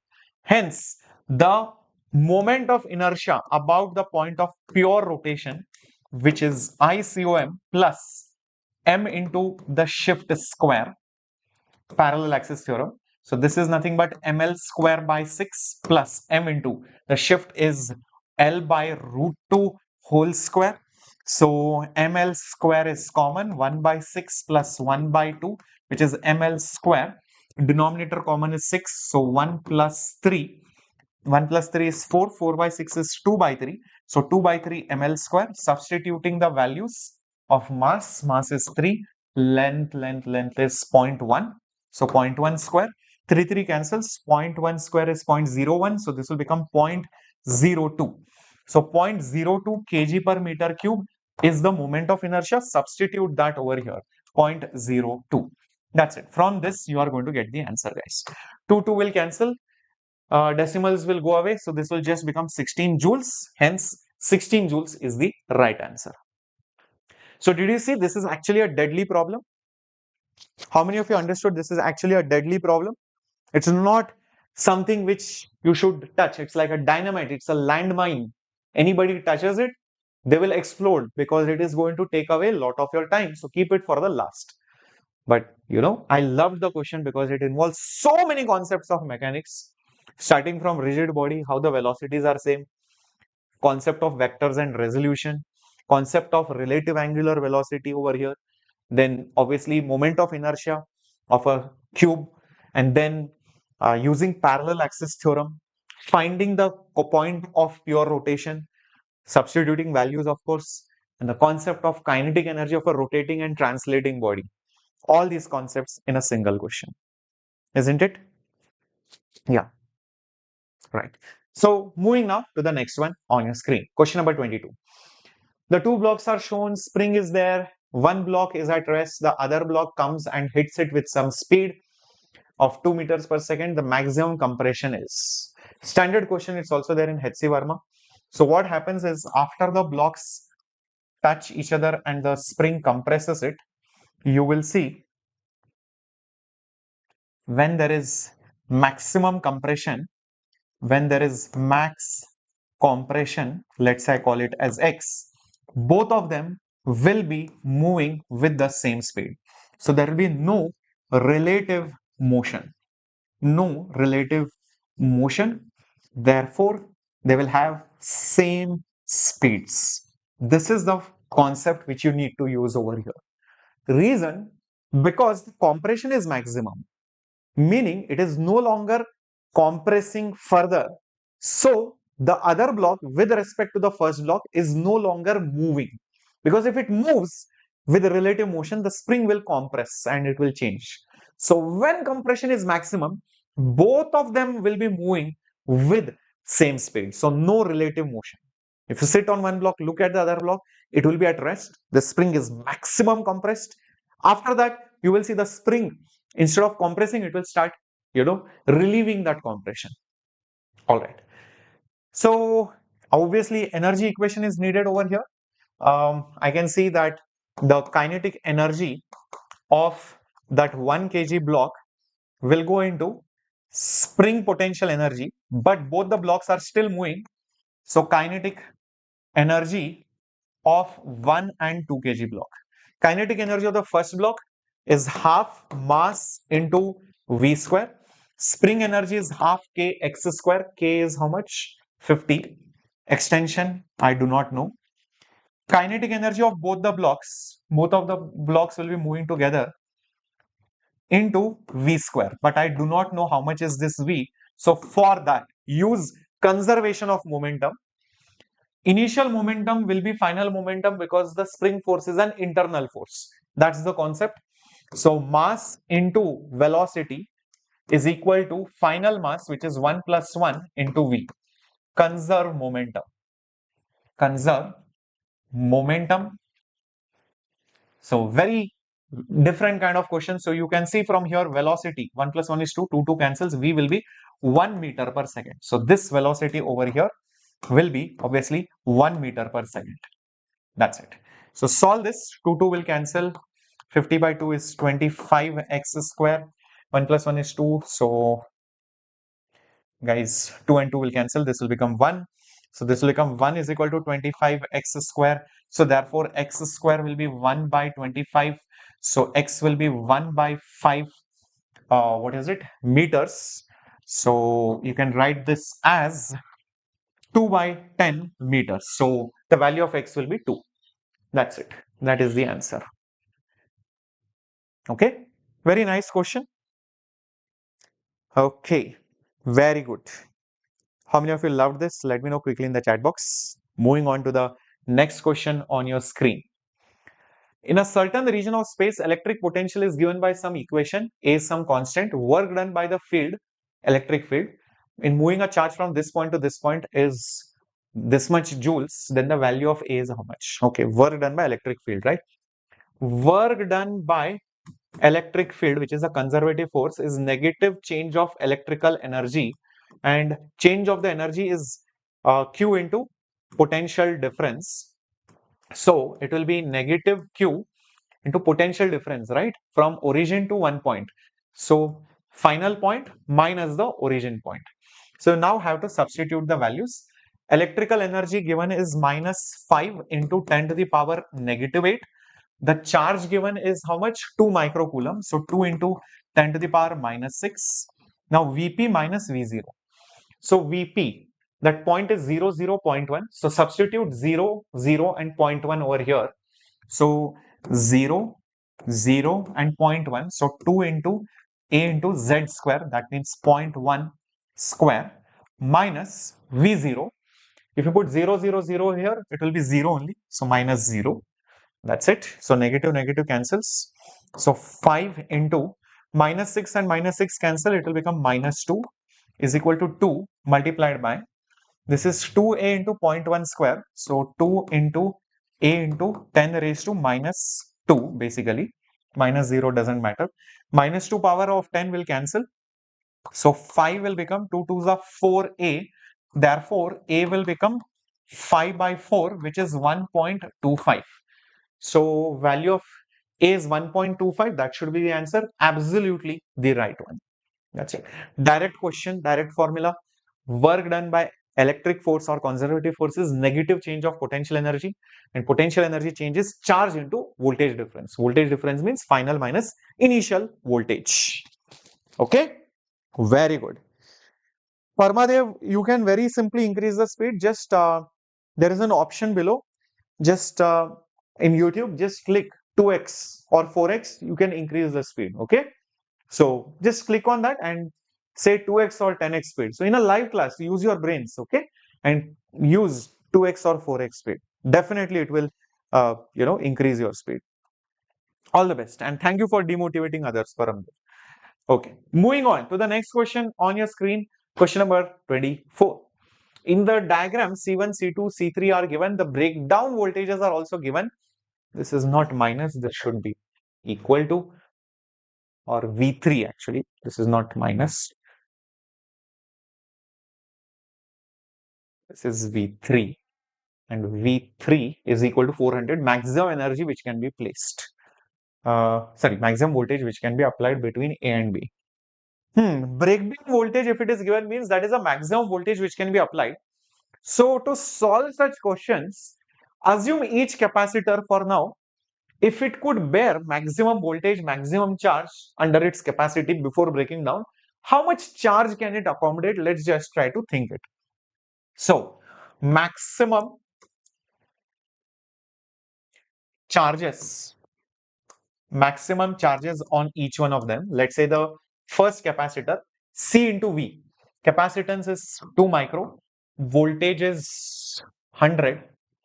So this will basically become 200 microjoules. Is that right? 200, not microjoules, microcoulomb, my bad. 200 microcoulomb. What we are trying to do? We are just trying to figure out what is the maximum possible charges on each capacitor. Okay. Q2. Q2 is C2 into V2. C2 is 6 micro. Voltage is 50. So 6 5s are 30. So this will become 300 microcoulombs. Q3. C is 3.5 micro. Voltage is 400. Okay. 3.5 into 2 is 7. 7 2s are 14. So 1400 microcoulomb. This is quite high.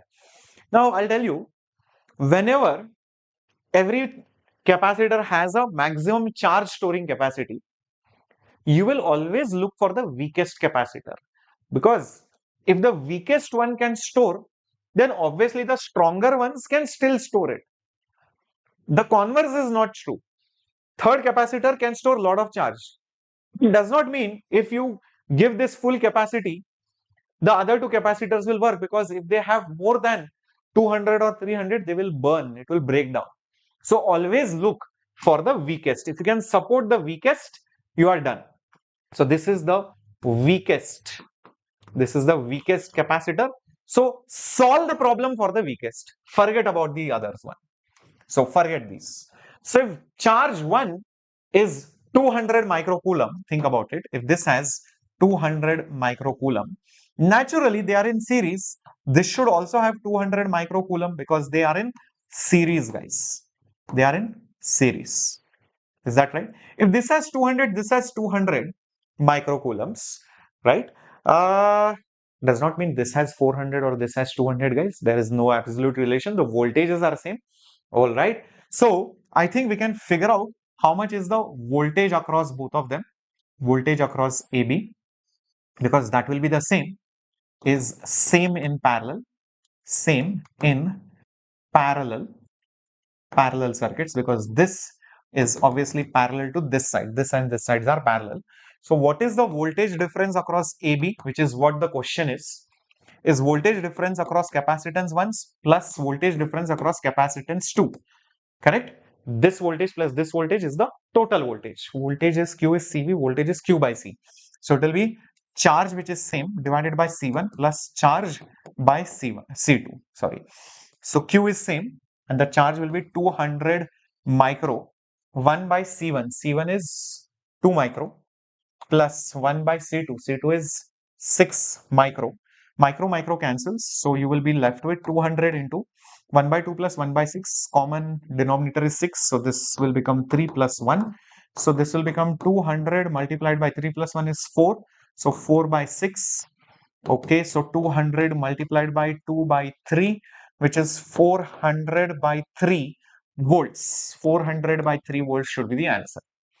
But they have not given it as 400 by 3. So I have an option 400. I can write it as 4 into 100 by 3 volts. So the answer will be the number 4. Let's see. Yes, 4 is the answer. So whenever you solve for the weakest, you will get the answer. Got it? Okay, very good. Manish, this is an English channel, man. This is an English channel. Okay. So please talk in English and don't talk in other languages. Don't waste your time and others' time. Okay, don't get into this random nonsense on this channel. If you want to do all this nonsense, go do it on any other channel. That is fine. All right. Okay. Moving on to the next question on your screen, and here it is, question 25, the last one. A particle is going with some velocity at 2 seconds. What is it? X is given. Direct derivative, isn't it?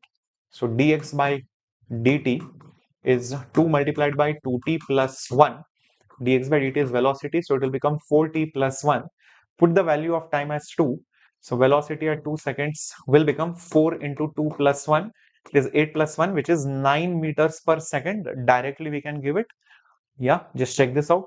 Yes, answer is 9 meters per second. Very straightforward. So the entire PDF will be available after some time, maybe in a day. Okay, so check out the description box like I have shown you before, and use VJEE for your doubt solving, support, and also downloading the PDF. Everything will be over there. It will take a day's time, okay, to process. Now it's time for Diksha ma'am. Namrata ma'am, I'm not really sure whether uh, she will be here because her throat is not that great, but let's hope that she will be here. Okay, so now it's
Hello, hi everyone. How are you all? Everyone, do let me know in the chat box if I am clearly visible and audible to all of you or not. Everyone in the chat box.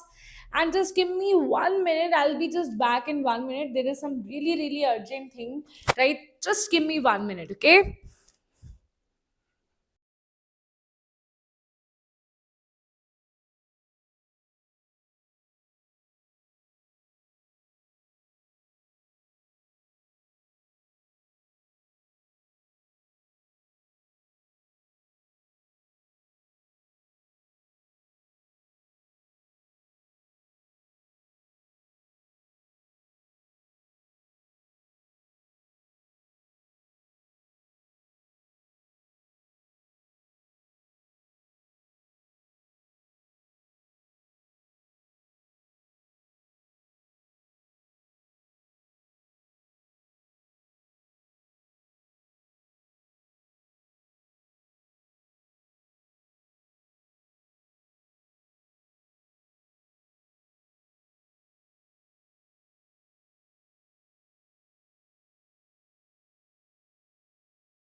yes, everyone. So, all of you ready for the test? Do let me know in the chat box.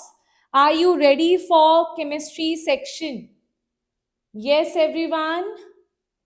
Do let me know in the chat box if you're ready for the chemistry section so that we can start with the questions here.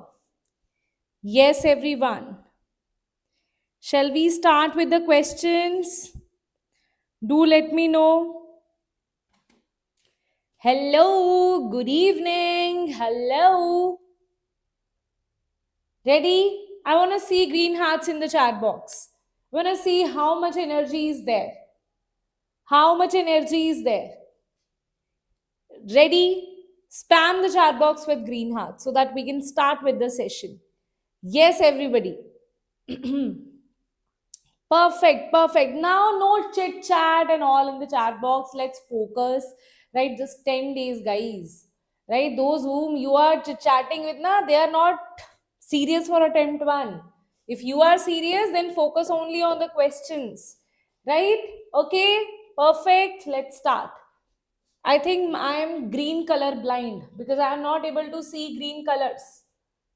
Now I can see. Now I can see. Very good. Kush, Ritish, uh, Parma, Yamuna, with blog gaming. Yes, very good. Awesome, awesome, awesome. That's the energy that I want from you.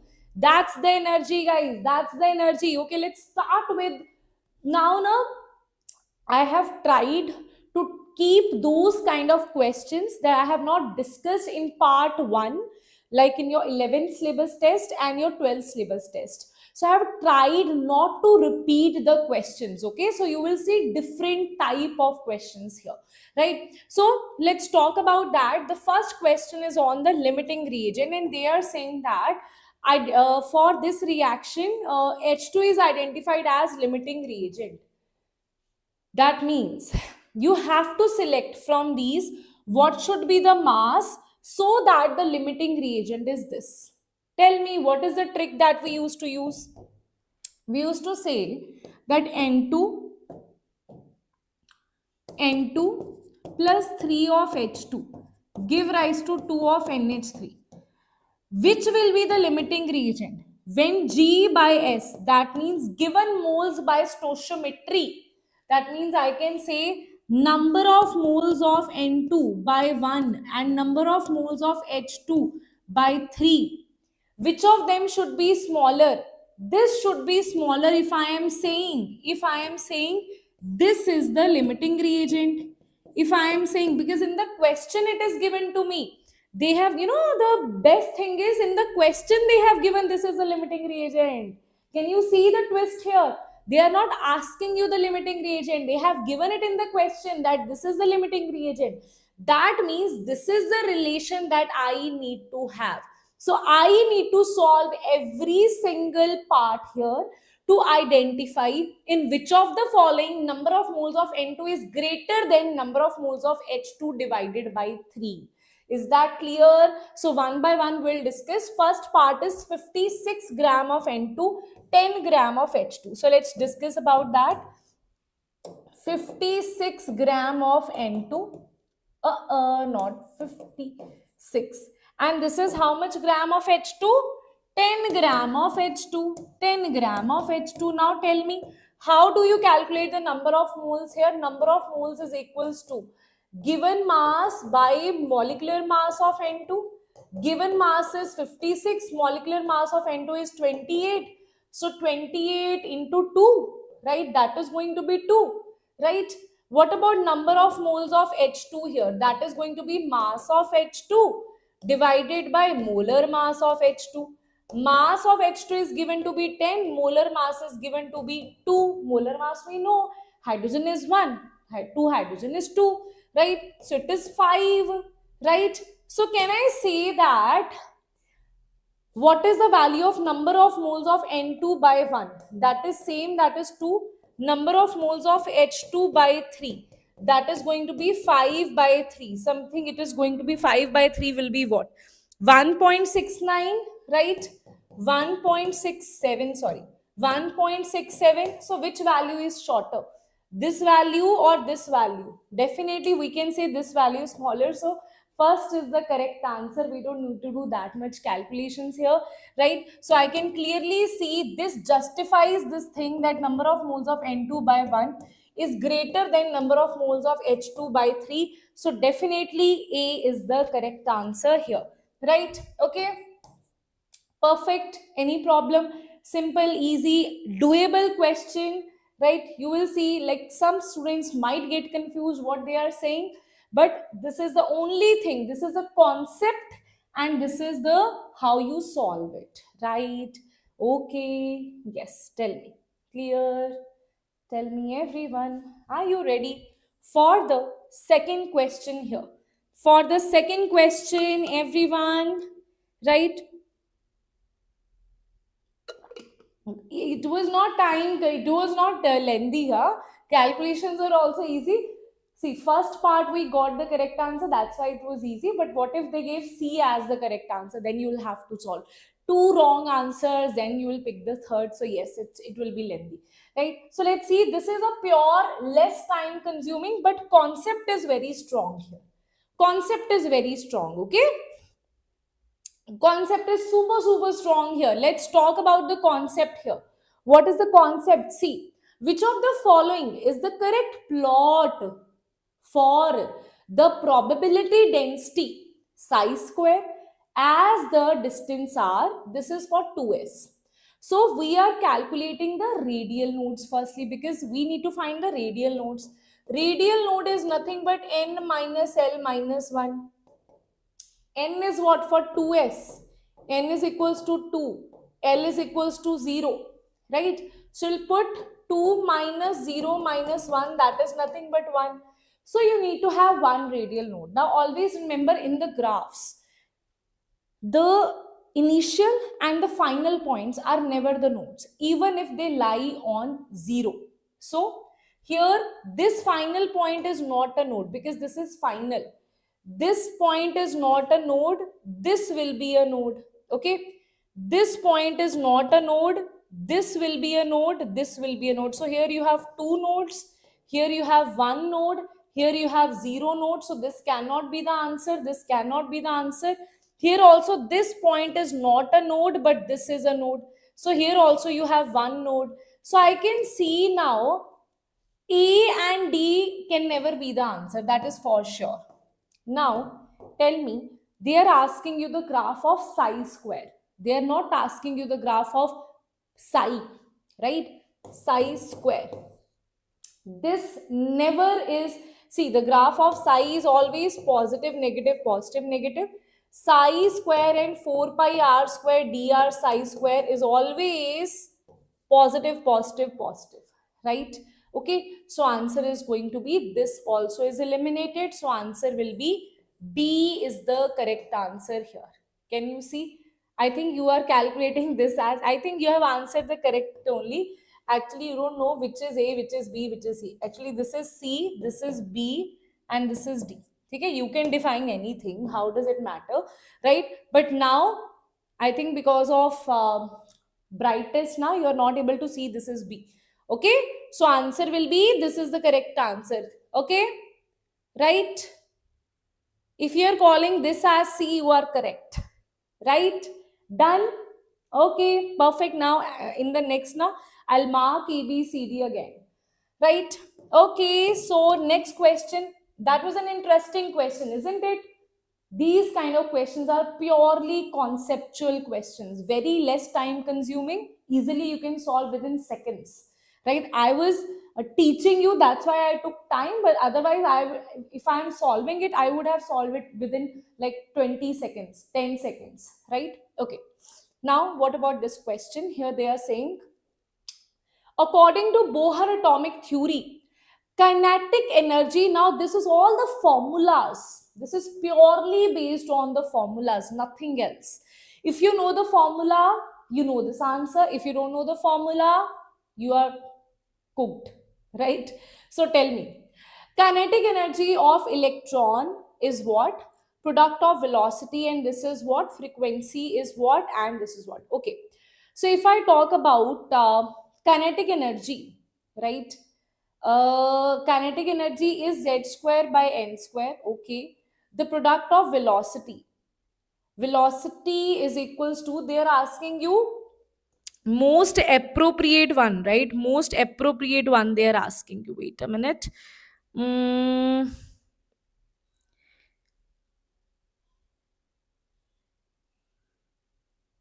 hmm. Let's see. Okay. So now if I say I'll just write it here, or I have next page to answer, or I'll just write it here only. That would be better now. That would be better. I think if I write it here only, that would be better. I don't have a blank page. Right? It's better. It's not like big solvation is not required here. I'll just write it here. Kinetic energy is directly proportional to z square by n square. That is absolutely correct here. I'll say this statement is correct. The product of velocity. So velocity is directly proportional to, oh, who is messaging me? Notifications. Okay. V is directly proportional to z by n. So V into velocity into n is equal directly proportional to n, not z square. So this is wrong. Right? Frequency is directly proportional to z square by n cube. So this is also wrong. This Coulombic force of attraction is directly proportional to z cube by n raised to power 4. So that is also correct. So answer will be A and D is the correct answer here. Right? That means they are the correct statements. Right? Okay. Done. Okay.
Hello.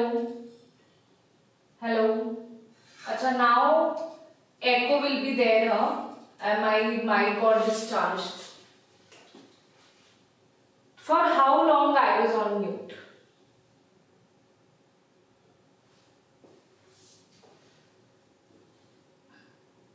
For how long I was on mute?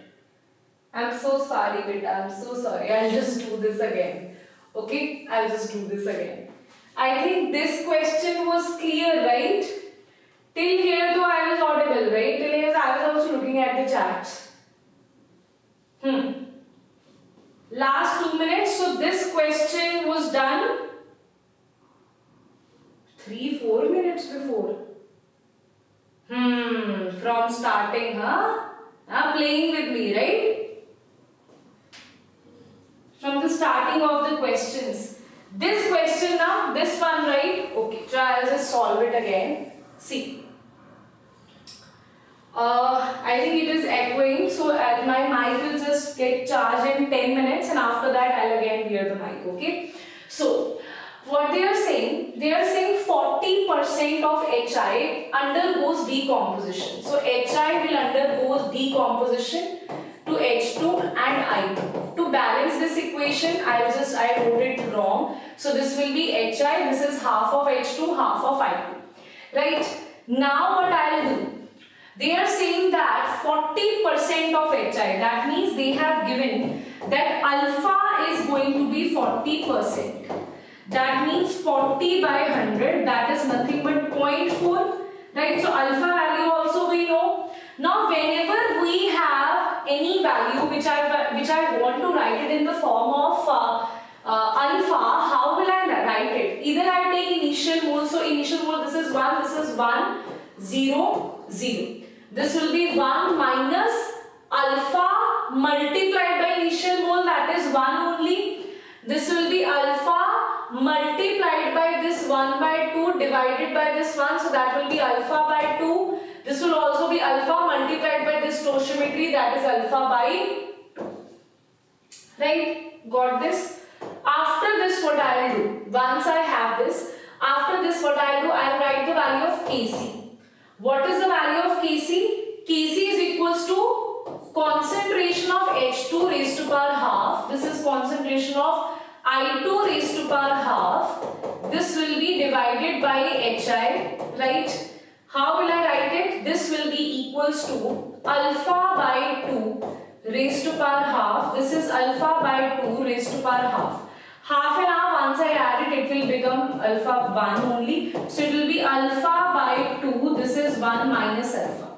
Alpha is given to me, that is 0.4. So I will write it as 0.4 divided by 2. 1 minus 0.4, that is 0.6. So it is 0.4 divided by 2 into 0.6. This is 2 into this is 0.2. Okay? Wait a minute. So this point will be cancelled here. This will be 2. This will be 2, 3. So it is going to be 1 by 3. So can I say the value of Kc is coming out to be 1 by 3? Tell me, is that clear how Kc is coming out to be 1 by 3? Till now we have not completed it yet. Right? Thank you. Thank you. I love tarif. Okay, so Kc is equals to 1 by 3. If I say delta G, what is the value of delta G here? Delta G is equals to minus RT, ln of Kc, that is minus 2.303. RT log of Kc. Kc we have already calculated what it is going to be. This is delta G naught only. Minus 2.303. What is the value of R? Whenever we are talking about these concentrations and all, R will be 8.31. Right? Because we are talking about R and all. So this is 8.314. Temperature is also given to you. 300 Kelvin. See? 300 Kelvin. Right? Log of 1 by 3 means 3 raised to power minus 1. It will come here. It will be 2.303 multiplied by 8.314 multiplied by 300 log of 3. Log of 3, so they will not give you, but sometimes they also give you. That is 0.477. So I will put it here. 2. 8.303, 8.314, that is 300. This is 0.477. You'll solve it and you will get your answer. And what is the answer that you will get? Tell me everyone. Answer will be, wait a minute. After solving this, wait a minute. Yes. Answer will be 2735. Okay? Right? Achha, one more thing. They are asking you for a joule per mole. Okay? So R is for per mole only. So yes, that you will get for per mole only. After this, you will get your, after solving, you will get your answer. Right, everyone? Okay? Tell. Ma'am, can you please explain once again? Sure, yeah, why not? See. They are telling you that HI is being decomposed to H2 and I2. Okay? So that you have this reaction, HI is decomposed to H2 and I2, then I balanced it. Then we know that whenever things are in decomposition, alpha is given to you. How do you write it? When degree of dissociation, you want to write it in the form of degree of dissociation. I take initial concentration as 1, this is 0, this is 0. I am solving it in the form of concentration. This is 1 minus alpha. Why not 2 alpha? Why not 3 alpha? Because alpha is always multiplied by the initial concentration, that is 1 here. So alpha multiplied by 1, you will put it here. After that, what you will write? This is alpha multiplied by the stoichiometry here. Alpha multiplied by the stoichiometry here. Here I am not multiplying by stoichiometry. It may look like, but I am not multiplying with stoichiometry. I am multiplying it with the initial concentration. After that, I just solved the value of Kc. Kc is what? Product raised to power stoichiometry divided by reactants raised to power stoichiometry. I put the value of alpha here. Alpha they have already given 40%. I'll put it here. I'll get the value of Kc. Then I'll put the value of Kc in this equation. That is for delta G naught. Why? Because in the question they are asking me the value of delta G naught. They are not asking you the value of delta Kc. They are asking you delta G naught. Okay? Yes? Tell me, beta, it will be similar, don't worry. Okay? Don't worry about anything. You just focus on doing things, right? Now tell me, at 298 Kelvin, the solubility of silver chloride. Now they are saying silver chloride. You have its solubility, it will be soluble, it will give you Ag positive and it will give you Cl negative, right?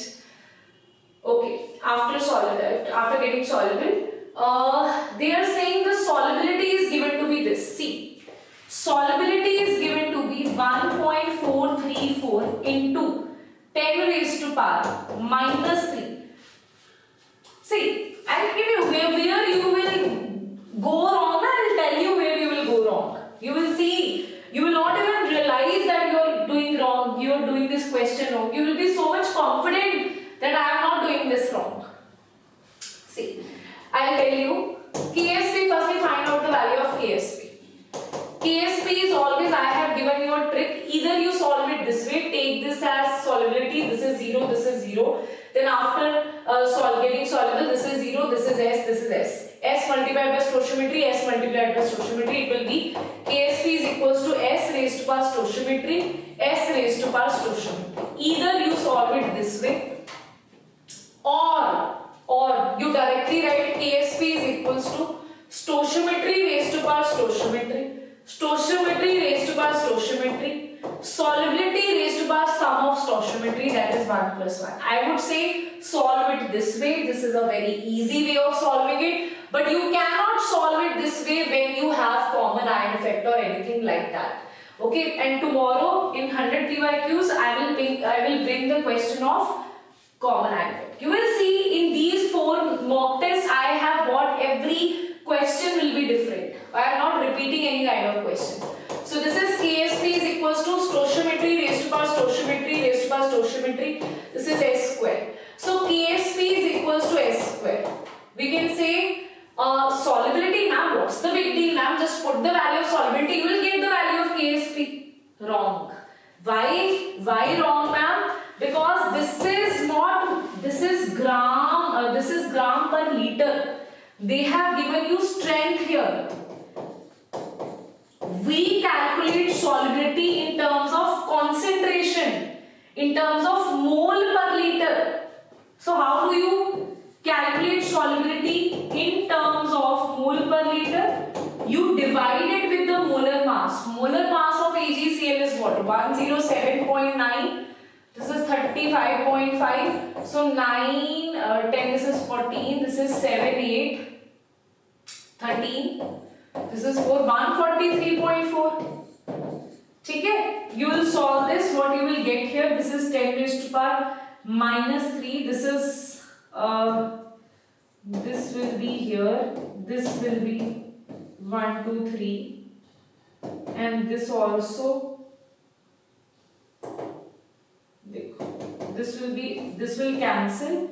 This will be 10 raised to power minus 2. This will be 10 raised to power minus 3. No, this will be 10 raised to power 3. That will go there and it will become 10 raised to power minus 3. Overall, it will become 10 raised to power minus 5. Okay?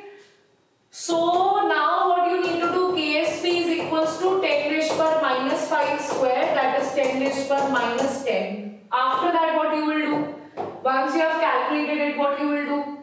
They are not asking you KSP, they are asking you minus log of KSP. So minus log of KSP is 10 raised to power minus 10. So we'll solve this. This is minus 10. This is log of 10. Log of 10 is 1 only, so answer is 10. So answer will be 10 is the correct answer here. Okay? Tell me, is that clear? Is that clear to all of you or not? Is that clear, guys? Any problem here? Why we did it this way? Why I have not put directly the value of solubility here? Because we always write solubility in terms of concentration, number of moles, mole per liter. Unit of solubility should be mole per liter in these questions. It is gram per liter. That means strength is given to you. So you will convert it into mole per liter by dividing it by molar mass. Okay? Done? Beta, I would just say watch the marathons, attend these lectures so that they will help you. Right? Okay? Chalo. Now next is a liter of buffer. A liter of buffer solution contains 0.1 mole of each NH3 and NH4Cl. Okay. NH3 is also there and NH4Cl is also there. Right? Both are there already. That is 0.1. 0.1 is already there. 0.1 is already there. On addition of this much of HCl. Now tell me HCl will react with which one? It will react with this one. See, I'll tell you a simple thing here. NH3, na? This will react with HCl. You can write it here as well. So here as well. NH3 will react with HCl to give NH4 positive Cl negative. Isn't it? That means when you add this much mole of HCl, it will eat which thing? It will eat which thing? It will eat NH3. It will give which thing? NH4Cl. So its mole will decrease here. So it will be 0.02 will be subtracted and here 0.02 will be added. Tell me if this point is clear to you. Right? This point is very important. Right? Okay. My previous class session was not, PDF was not provided, I'll say. It should be provided, beta. Down in this you have asked with any doubts, you click on that, you will have your PDF. I'll also show you that. Okay? Tell me, is that clear? Is there any problem over here? Tell me everyone, is there any problem over here? Yes students, any problem over here? Right? Now, I have the number of moles. So I can say number of moles of NH3 of the buffer solution is 0.1 minus 0.02.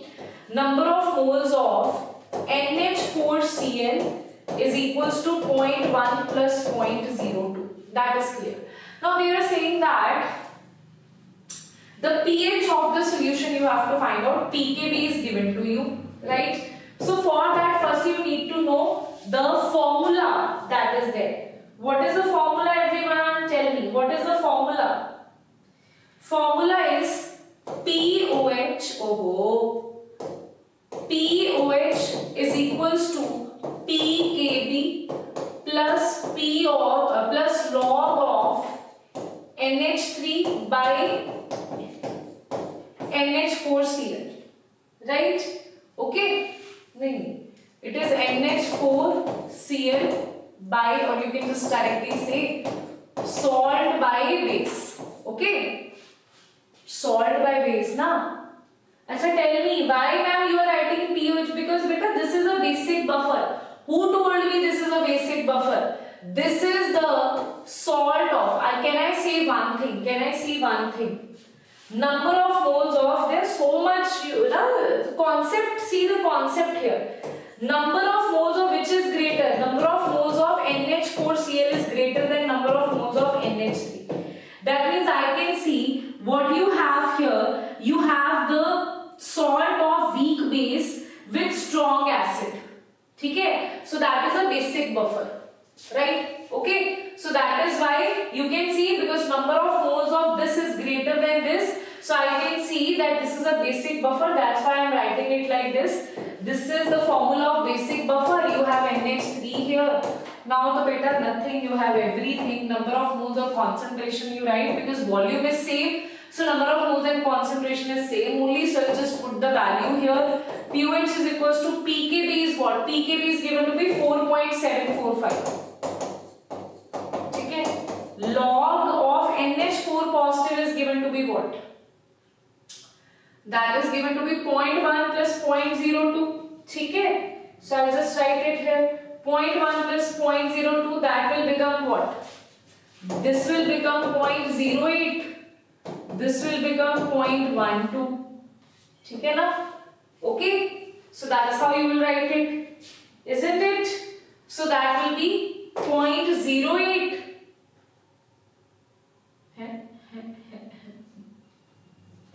NH4 positive 0.12 na? Yes. This is 0.12. This is 0.08. This will cancel.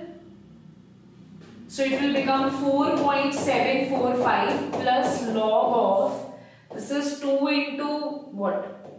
4, 2, 3, 2, 6, 2, 2, 2, 3. 3 by 2. So that will be what? Log of 3, 4.745 plus log of 3 minus log of 2. Now you will put all these values, you can put the value of log of 3 and log of 4. This is 0.477, this is 0.301.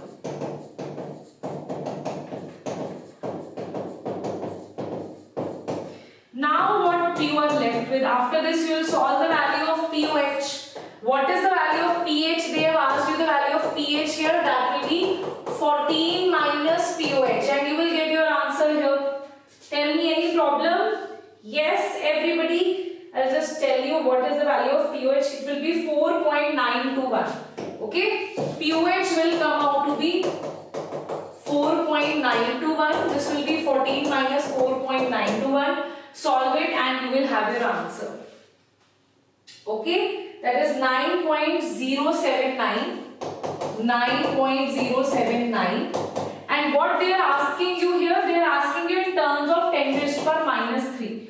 So in terms of 10 raised to power minus 3, 9079 multiplied by 10 raised to power minus 3. So this value, the answer is going to be this. This is going to be the answer. Okay? Got it? Tell me everybody. Clear? Clear. Clear. Tell me everyone. Shall I move ahead? Shall I move ahead?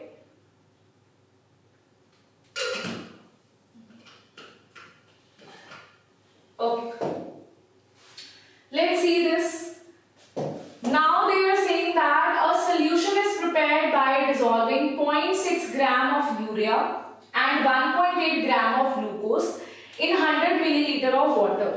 Right? So what they are saying, that you have a solution is prepared by dissolving 0.6 gram of urea, this much of glucose in 100 milliliter water, the osmotic pressure. See, what is osmotic pressure?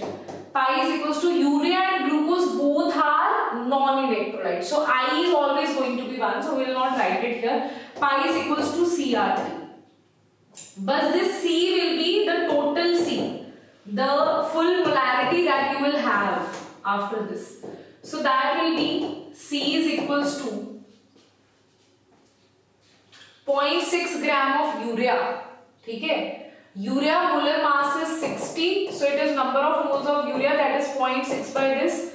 Number of moles of glucose will be given mass divided by molar mass is 180. Divided by number of moles divided by the volume. So total molarity will be number of moles of all of them divided by the volume. Volume is given to be 100. If it is given in milliliter, this will be multiplied by 1000. Okay? So it will be like this. Like this. So it will be, this is 0. It will be here. Okay? This is the cut, so it will be 1 by 100. This is again cut, so this is also 1 by 100. This is multiplied by 10. This is coming out to be some, you take it common, so it will be 2 by 100 multiplied by 10. It will be 1 by 5, 0.2 you can say. 0.2 is the concentration that is coming it out to be. Right? Okay. Then you have the value of R and T here, right? Now you just put it here. Pi is equals to, molarity is coming out to be 0.2. Now the way you solve molarity was different. The total number of moles, this was given to us. Two things were mixed here, right? R is what? R is 0.82, 0.082, or you can also write it as 1 by 12. Okay? 0.082, you can also write it as 1 by 12, and temperature is given to be, where is 300 Kelvin. Okay, solve this and you will get your answer for pi. After solving, what you will get is 4.92 atmospheric. One of the students solved it. Very good, Louis. Right? Okay. So answer will be 4.92 atmospheric is the correct answer. That's absolutely correct. Right, everybody? Do let me know if that is clear to all of you or not. Next question on your screen we have this one. Let's see, this is also an interesting question of electrochemistry, high chances from Nernst equation, but it's a different kind of question. What it is, they have given you FeO4 2 negative to Fe3, then they are saying this is getting converted to Fe2 positive, then this. Acha, can you tell me what is the oxidation state here? This is x minus 8 is equals to minus 2. This is plus 6 is the oxidation state. Okay, now they are asking you to calculate the value of FeO4 2 negative to Fe2 positive is what? This to this. So what you will do?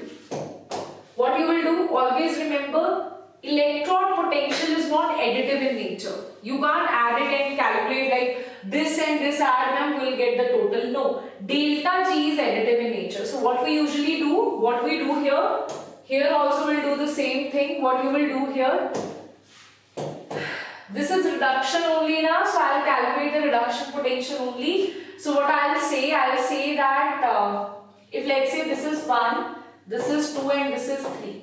I'll say electrode potential of 1, number of electrons involved in 1 plus electrode potential of 2, number of electrons in 2 is equals to electrode potential of 3, number of electrons in 3. How you got this formula? From delta G is equals to minus NFE. N and F, minus and F will be cancelled. That is why in the end you have this relation.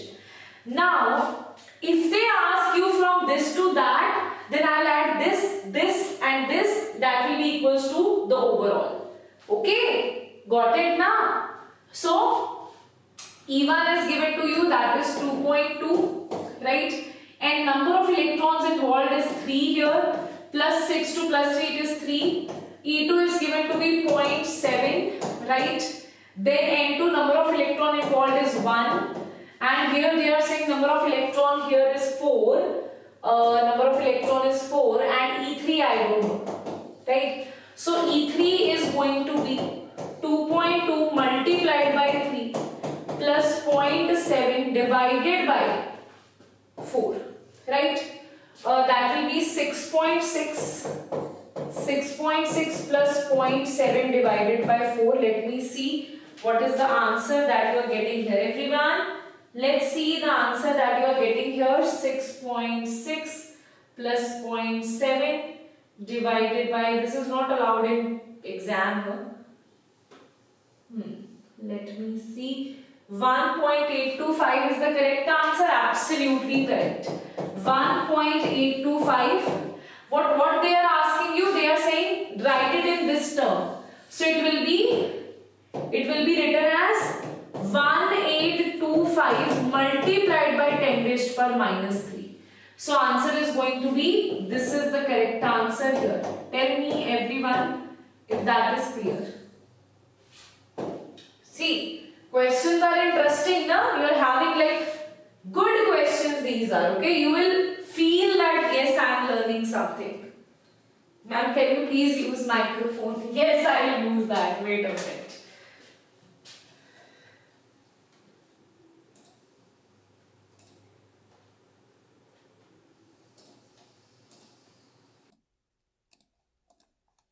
Okay, now is it better? Thank you for tolerating my voice with that echo. I really appreciate that. I really, really appreciate that, my kiddos. Yes. Ma'am, you will do PCM fully. PCM I'll do better, no. If I start doing PCM, C though I can confirm, but P and M I can't confirm.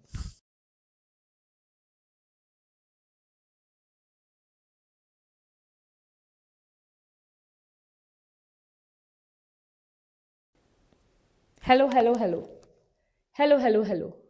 Beta, I'll do chemistry only. I hate physics. I hate maths. Maths, I don't hate that much. How much hate I have for physics? I have done it in detail in my BSc, right? I've done chemistry, physics, and mathematics. I know the depth of it, but now I am like, okay, I can't do this.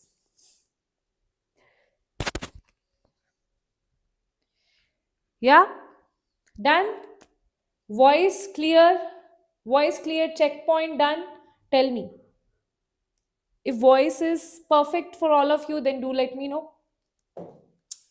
Let's solve the next part here. Let's solve the next part, next question here. That is limiting molar conductivity. They are saying, he's saying the limiting molar conductivities of NaI, NaNO3, AgNO3 are given to you. The limiting molar conductivity of AgI, you have to find what very easy. See, limiting molar conductivity of AgI, that will be equals to what? Ag you need to keep, so I'll keep Ag here, right? I'll keep AgNO3.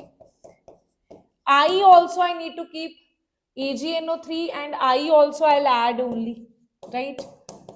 Now I need to subtract Na and NO3 here, so I'll subtract NaNO3. Simple. If they ask you this kind of question now, and if you solve it wrong in the exam, see, I'll slap you in the exam only, right? If this kind of question came in the exam, because chances are there, and I would consider these as very easy category questions. Okay, so AgNO3 is what? 13.3 plus NaI is what? It is given to be 12.7 minus NaNO3 is what? 12.0. Tell me what is the answer that you are getting here. Tell me, guys, what is the answer that you are getting here? Isn't it 14? Very good. I can see that over here in the chat box. Ma'am, the answer is 14. है ना? Confidence? Very good. Right? Chalo. Answers, है ना? We are solving it on the same page only. We don't need another page. Right? So, next is for a first order reaction. Now, what I am saying? They are saying for a first order reaction, the time required for completion of 90%. First order reaction, first you should know what is the formula for first order reaction. Everybody tell me, everyone in the chat box, right? Okay, Everyone, do let me know in the chat box. Right? So T is equals to 2.303 divided by K, log of initial by final. I told you one thing in the marathons. What I told you, whenever things are given in percentage, you will always take initial as 100 and you will take final as 90%. What they are saying, tell me the time required for completion, that means 90% is completed. So we want final concentration here, so 100 minus 90, so it will be what, 100 minus 90 means 10 amount will be left here. So initial is 100 and final is 10. Okay, if they give it in fraction, then you will take initial as what, you will take initial as 1 you will take initial. Okay, so it will be 0 0 will cancel, this will be 2.303 by K, ma'am, but we don't know the value of K, ma'am. What is the value of K? Is it given in the question? Is it given in the question? No, ma'am, K is not given. For a first order reaction, the time required for the completion of this is X times the half-life period. Okay, they're comparing it with the half-life period. They're saying this time is half of time required for 90 is X times. We don't know what is this X, right? But it is definitely X times T half. This is given in the question. Okay. What is T? 90%, that is nothing but 2.303 divided by K, isn't it? So can I put the values here? This is 2.303 divided by K. This is X. What is the value of T half? T half is what? T half is 0.609 है ना, divided by 0.693 ठीक है, divided by K. K will cancel. So X is going to be 0.693 divided by 2.303. And this is what you need to solve. Tell me, will you solve it? Will you solve it? Everybody, do let me know. What is the answer? Louis, very good, very good, very good. Answer is very good. Grano, very good. Deva, awesome. User, very good, very good. Awesome. Vishal, good. Right, so answer is 3.32. So answer is C is the correct answer, right? You can solve these kind of questions, right? Okay, you can clearly solve these kind of questions, isn't it? Now the next is this one, which is for the following reaction. This reaction is given. Achha, do let me know. I am also planning to take something for you this Tuesday or maybe Monday. I'm confused about it, which day I should take, right? So you can, like I have 2 3 options. Either I can take like full practice only practice, है ना? Only question answer I'll do for full chemistry.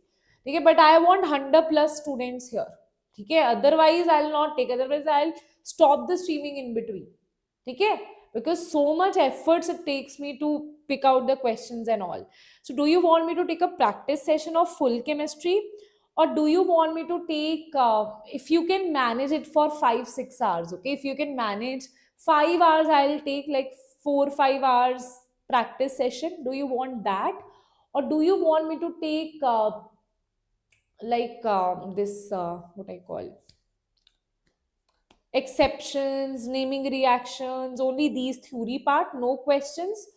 Or do you want me to take practical chemistry and qualitative quantitative analysis? See, why I'm not doing that separately, because it is not that important, right? So I want you guys to do important things only. Those who have already done like those qualitative quantitative analysis, they know what is important there. I have already told them in the lecture.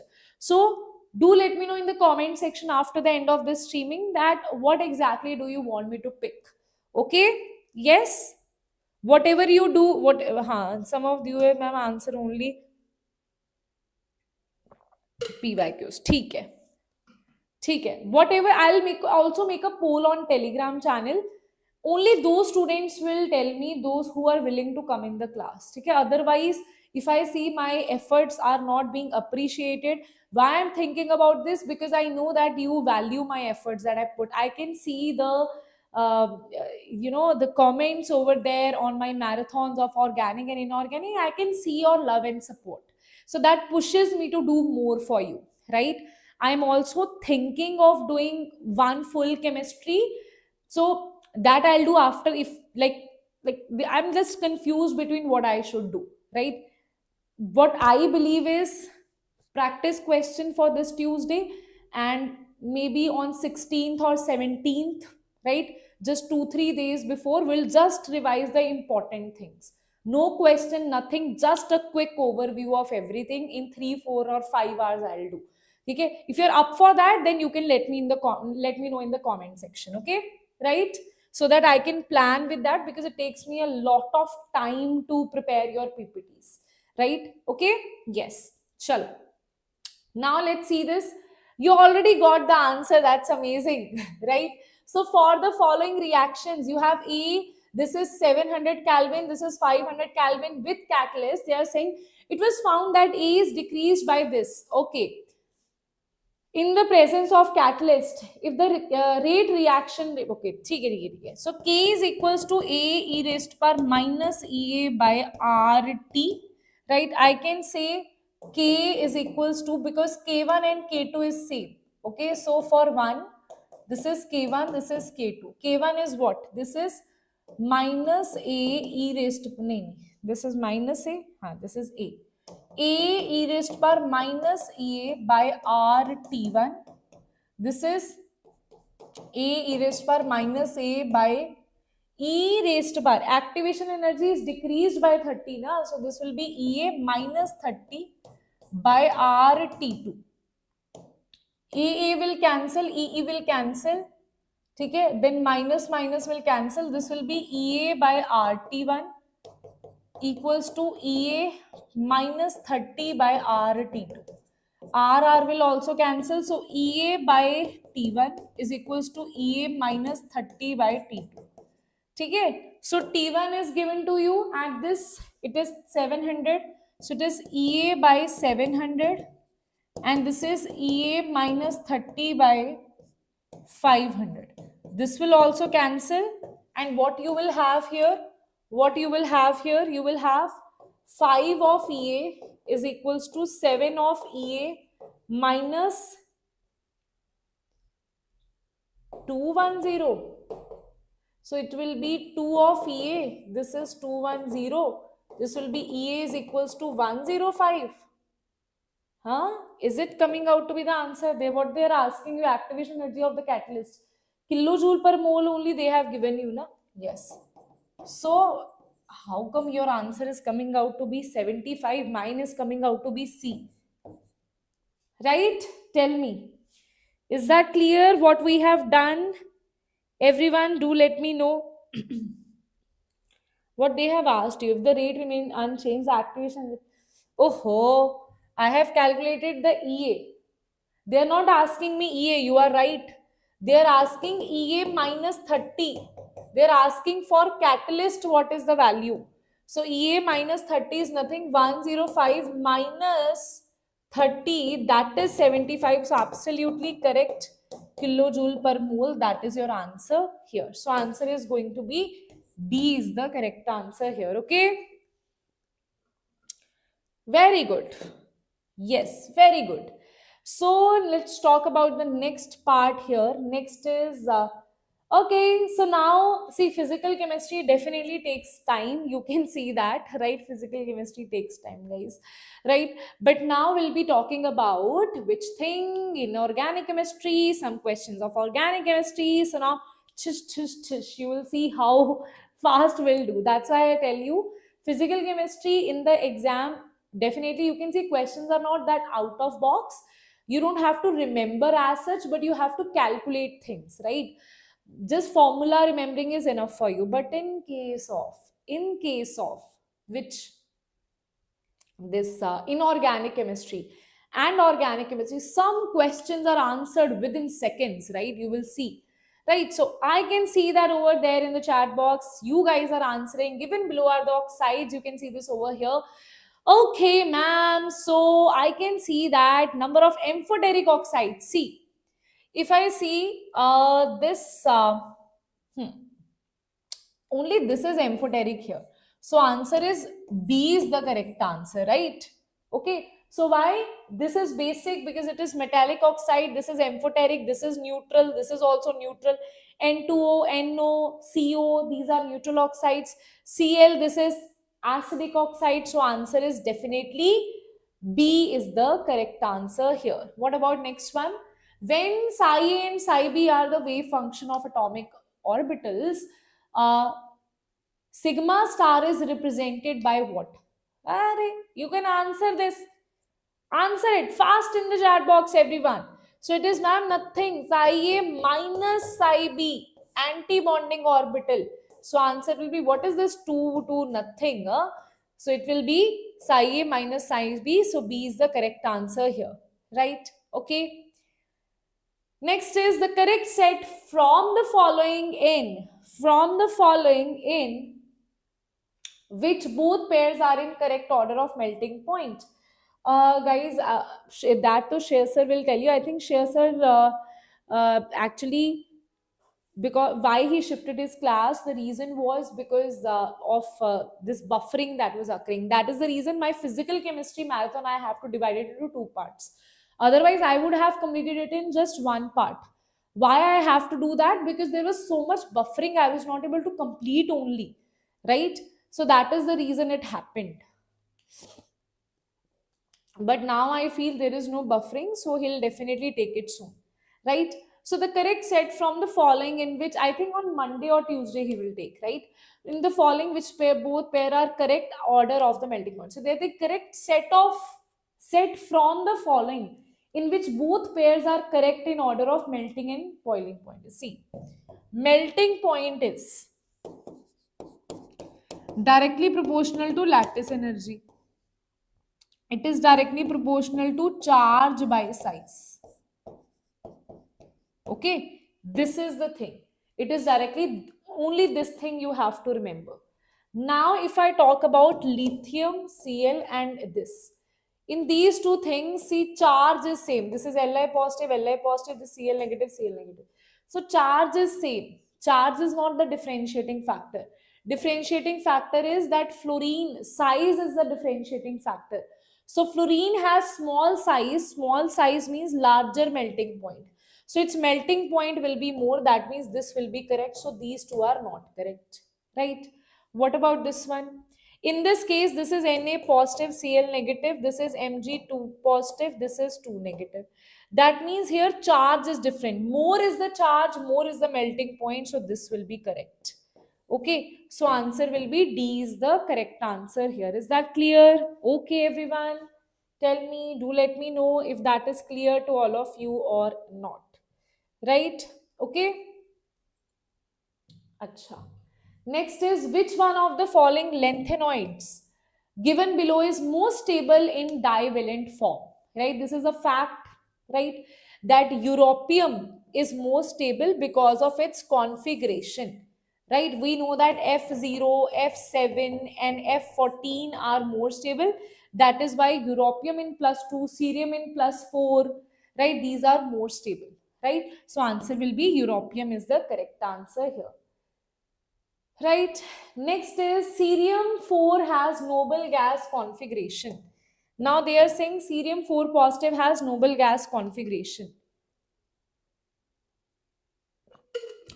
Okay. That is why it is stable. Uh, so what exactly happens now? Because lanthanoids have +3 oxidation state as most common, so it would want to get converted to the most common oxidation state. So oxidation number will decrease here, it will get reduced here. That is why it is a very good oxidizing agent. It's a very good oxidizing agent.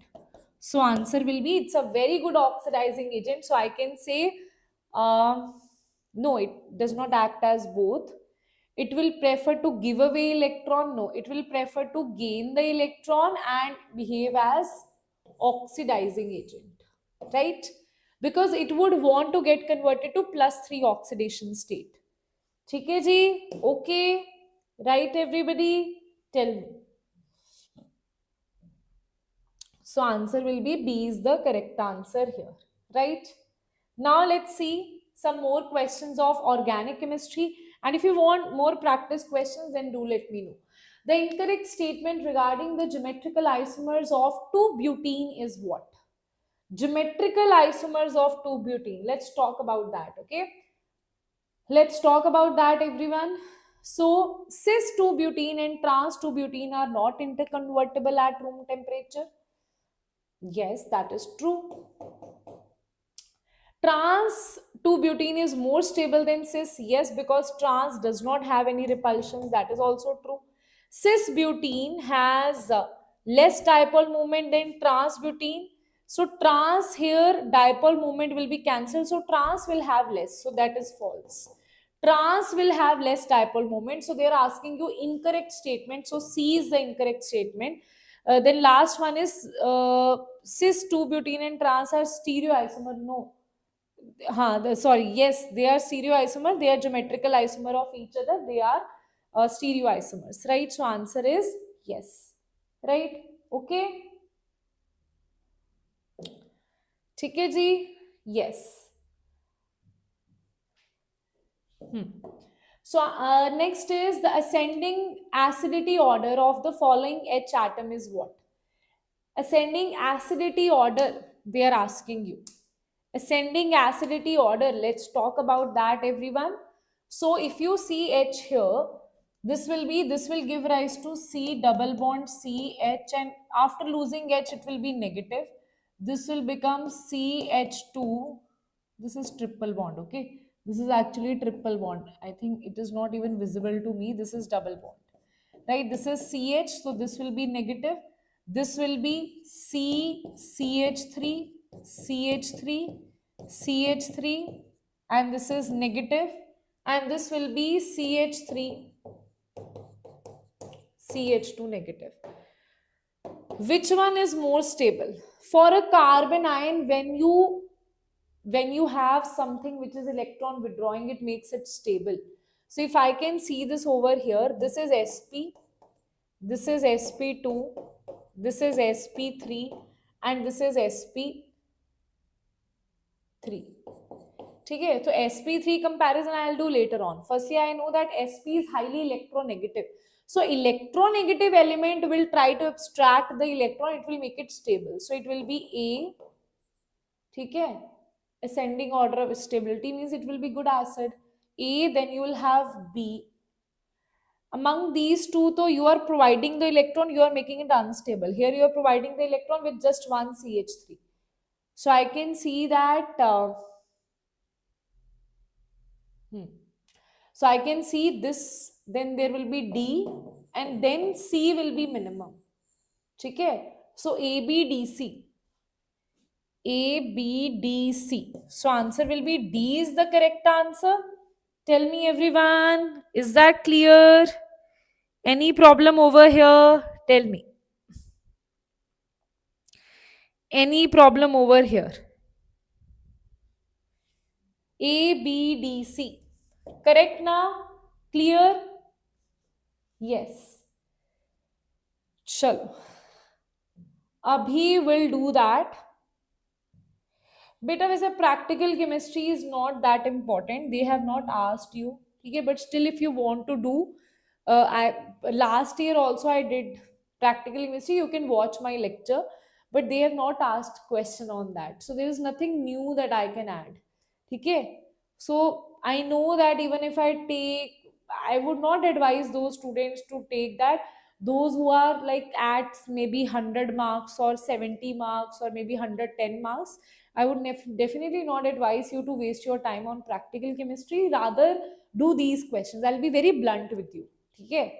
I will be very blunt with you. So, what they are not asking, maybe this year they will ask, but as such, they are not asking the question. Maybe this year they will ask. You can't predict, obviously, right? What they are thinking. But the pattern is saying they will not ask, right? But if they ask, then what we can do? For that, risk free. Yes. Now, next question is, in the given reaction, identify A and B. You have to identify A and B here. If I say this is forming cis and here it will form trans. So B is definitely trans. So these two are eliminated. This is trans, this is trans. So obviously in the starting, A cannot be pentane, it cannot be alkane. Why? Because from alkyne you have cis alkene and trans alkene. Okay, by Lindlar's catalyst you have cis alkenes, by Birch reduction you have trans alkenes. So answer will be D is the correct answer here. Right? Okay? Yes. Then next is, beta, I'll see what is the problem. Okay, I'll see what is the problem, because according to me, so it is uploaded. I am able to open it. I don't know why you guys are not able to open it. I'll see and talk to the team tomorrow. If there is some technical issue, then I'll solve it by tomorrow. Okay? Okay. Now see, watch. I'm saying match list one with list two. So see what you have here. Wood's reaction. What is Wood's reaction here? Fatigue also is there. Fatigue will be phenyl, hai na? C6H5. So D will be fatigue. So I can say D is 3. D is 3. D is 2 here. D is 2 here. D is definitely 3. So these two are eliminated. Right? Then I have this. This is definitely Wood's reaction. So C is 1. C is 1. C is 4 here. So this is also eliminated. Answer is this.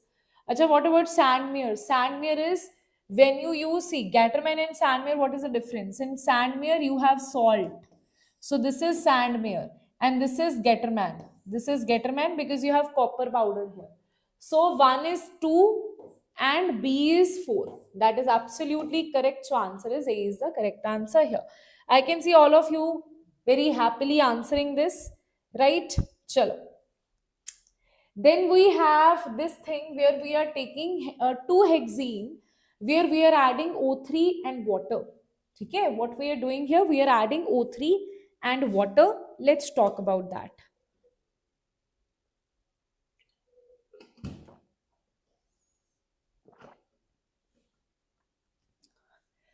Two hexene, O3 and water.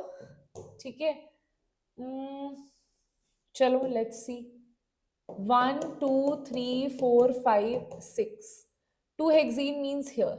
This is CH3, this is CH, this is CH, this is CH2, CH3. 1, 2, 3, 4, 5. 6 it should be. So I'm going to take it like this. Okay? You're adding O3 and then what you're doing, you're adding water. Okay. I think it should not be water, it should be H2O2. It will be H2O2, I feel. Okay? So if you break the double bond, attach double bond O here, it will be like this, right? That is reductive ozonolysis. This is CH3, this is CH2, this is CH2, this is C double bond OH. Because water or peroxide is added here, so hydrogen being oxidized to OH here. So what you have? Acetic acid and butanoic acid. So answer will be acetic acid and butanoic acid. So B is the correct answer here. Right? Okay. B is the correct answer here. So that is done. Next, we have the reaction given below. Now they are saying this is the reaction. Now what they have given you. Can you see what reaction it is? Tell me. This is intramolecular Cannizzaro reaction. Okay, so what will happen here? Not intramolecular, it is actually Cannizzaro reaction only. Cannizzaro reaction. Cannizzaro reaction. Okay, this you have to identify. Right? How I identified this? Because diol, carboxyl, all these things are given to you. So what you will have here? You will have the formation of CH2OH will remain same. One will be converted to CH2OH. Other will be converted to, because disproportionation takes place here. Okay. This is being converted to CH2OH, and this one CHO is converted to alcohol, other is converted to acid. So this is COONA, and after adding H positive, it will be converted to H. So it will be this. So I can see they are asking you compound which is not formed here. Not, they are saying not formed here. ठीक है, not formed here. So dicarboxylic acid, diol, what is not formed here? Tell me. Diol is formed, ma'am. Dicarboxylic acid is not formed. Mono is formed. Monocarboxylic, this is diol. ठीक है, compound with both alcohol and acid functional group. This compound has acid and alcohol both functional group. This is also formed. So dicarboxylic acid is not formed. So answer is C is the correct answer here. Right? Okay. Any oxidizing agent works for oxidative H2O2 beta. H2O2 works for oxidative ozonolysis, right? Done. Next question is, the major product formed in the following reaction is what? Now this one is interesting because I don't know if you remember this or not. Here this is carbonylation reaction where CHO was generated, and what you do, you break the double bond. Okay, and you have the attachment of CHO here, or you have the attachment of CHO here.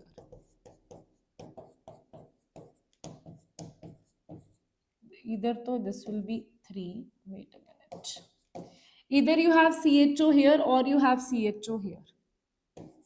So what will be the answer here? What will be the answer?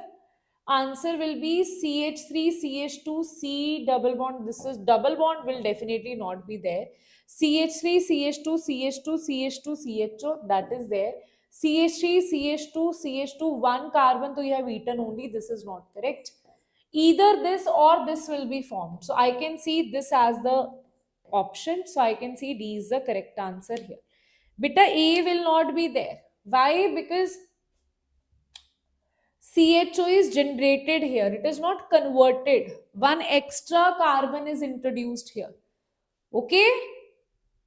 ठीक है? Tell me. Okay, everybody. So answer is D is the correct answer. Got it now? Extra carbon is given. Extra CHO. This will remain same. CHO will be attached here or here after breaking the pi bond. Okay. Right. This I have taught you in aldehyde ketones and carboxylic acids. Right. Acha. The incorrect statement regarding reaction given below. Incorrect statement regarding this will be what? See. This is also a very good question. Okay. So here what you will have, I'll tell you. See. If you have aniline, this also I have covered it in amines chapter. If you have aniline, then you add this reagent NaNO2 and HCl, then this will be converted to N2Cl, diazonium salt. But if you have 3-degree amine, then what will happen? Then this will not be converted to N2Cl. Now this will be converted to, this is N, this will remain same, this will remain same. But this will form a electrophile, that is NO positive, that will attack here, it will be NO here. Okay? So electrophile non in the reaction is this. What they are asking, incorrect statement. This is correct. Reaction occurs at low temperature. The product B formed in the above reaction is para-nitro compound at low temperature. B is N-nitroso-ammonium compound. Nee, para-nitroso. Para N-nitroso means here you have replaced methyl with NO. That you have not done. Okay? So incorrect statement will be A. Okay? Incorrect statement will be A. Others are correct now. This occurs at low temperature. Yes. Because diazonium chloride also occurs at low temperature. It's also occurring at low temperature. That's how you can relate. Then NO positive electrophile is generated here. It will attack on para position. It will not form N-nitroso. So N-nitroso means it will form NO here. That does not happen here. Okay? That does not happen here. right? So answer will be B is the incorrect statement that you have. Last question, guys. Last question, everybody. Yes.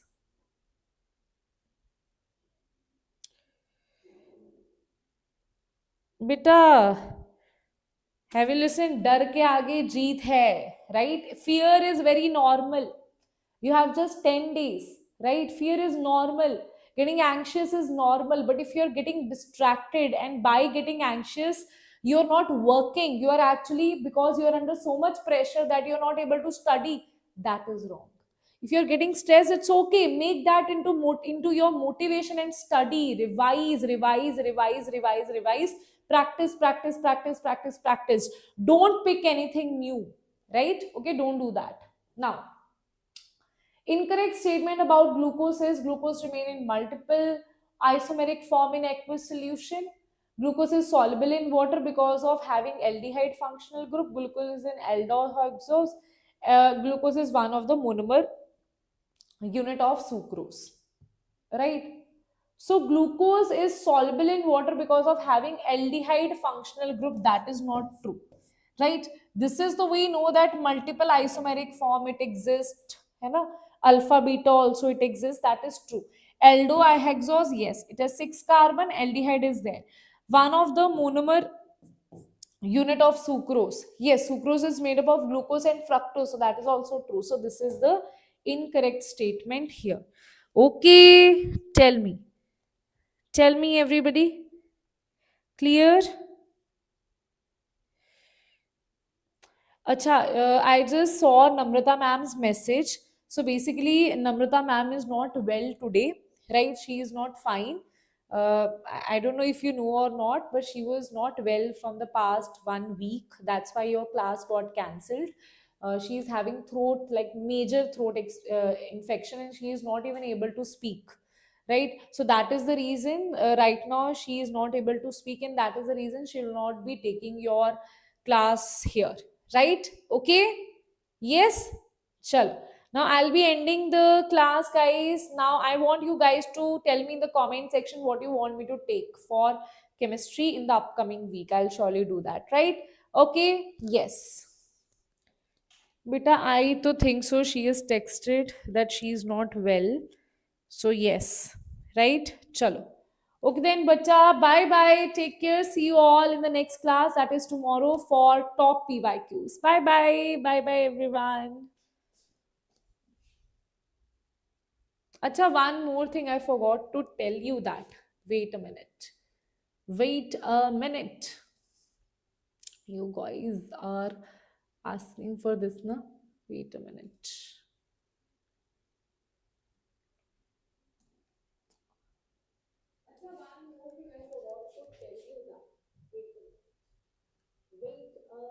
I hate my voice. Actually, it is not visible here. Uh, it was visible there. Okay? I don't know why I'm not able to, because it is visible when I wait a minute. No, when I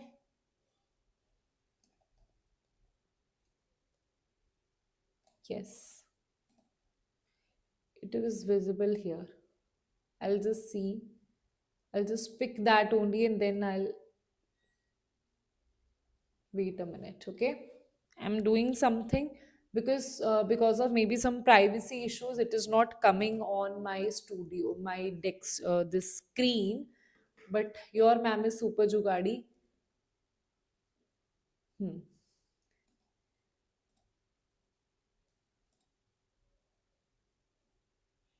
I think now it should be visible. Wait a minute, okay? See. So what actually will happen now? Here you will see, here over here you will see, right? There will be description, doubts and comments, right? So when you click on ask with any doubts, so you will see this over here. And then when I click on comments, these are the comments, right, that you can post. Then, ma'am, I have any doubt, है ना? So what you do, ask doubts, right? So continue, post a doubt here. So any doubt you have, you post it over here. Any doubt you have, right?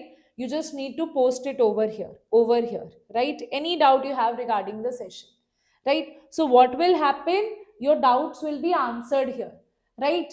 Then if you say, ma'am, acha, this is about doubts only na. Huh. Here beta there was a part of comments also, I think I forgot to take it there, but in this only description only you will see the how you can open the notes and PDF that will also be provided over there. Okay, yes everybody, so just click on that, you will be able to go through the notes and ask your doubts and even ask quizzes on that. Okay, chalo. Okay then guys, now I'll take your leave. Bye bye, take care.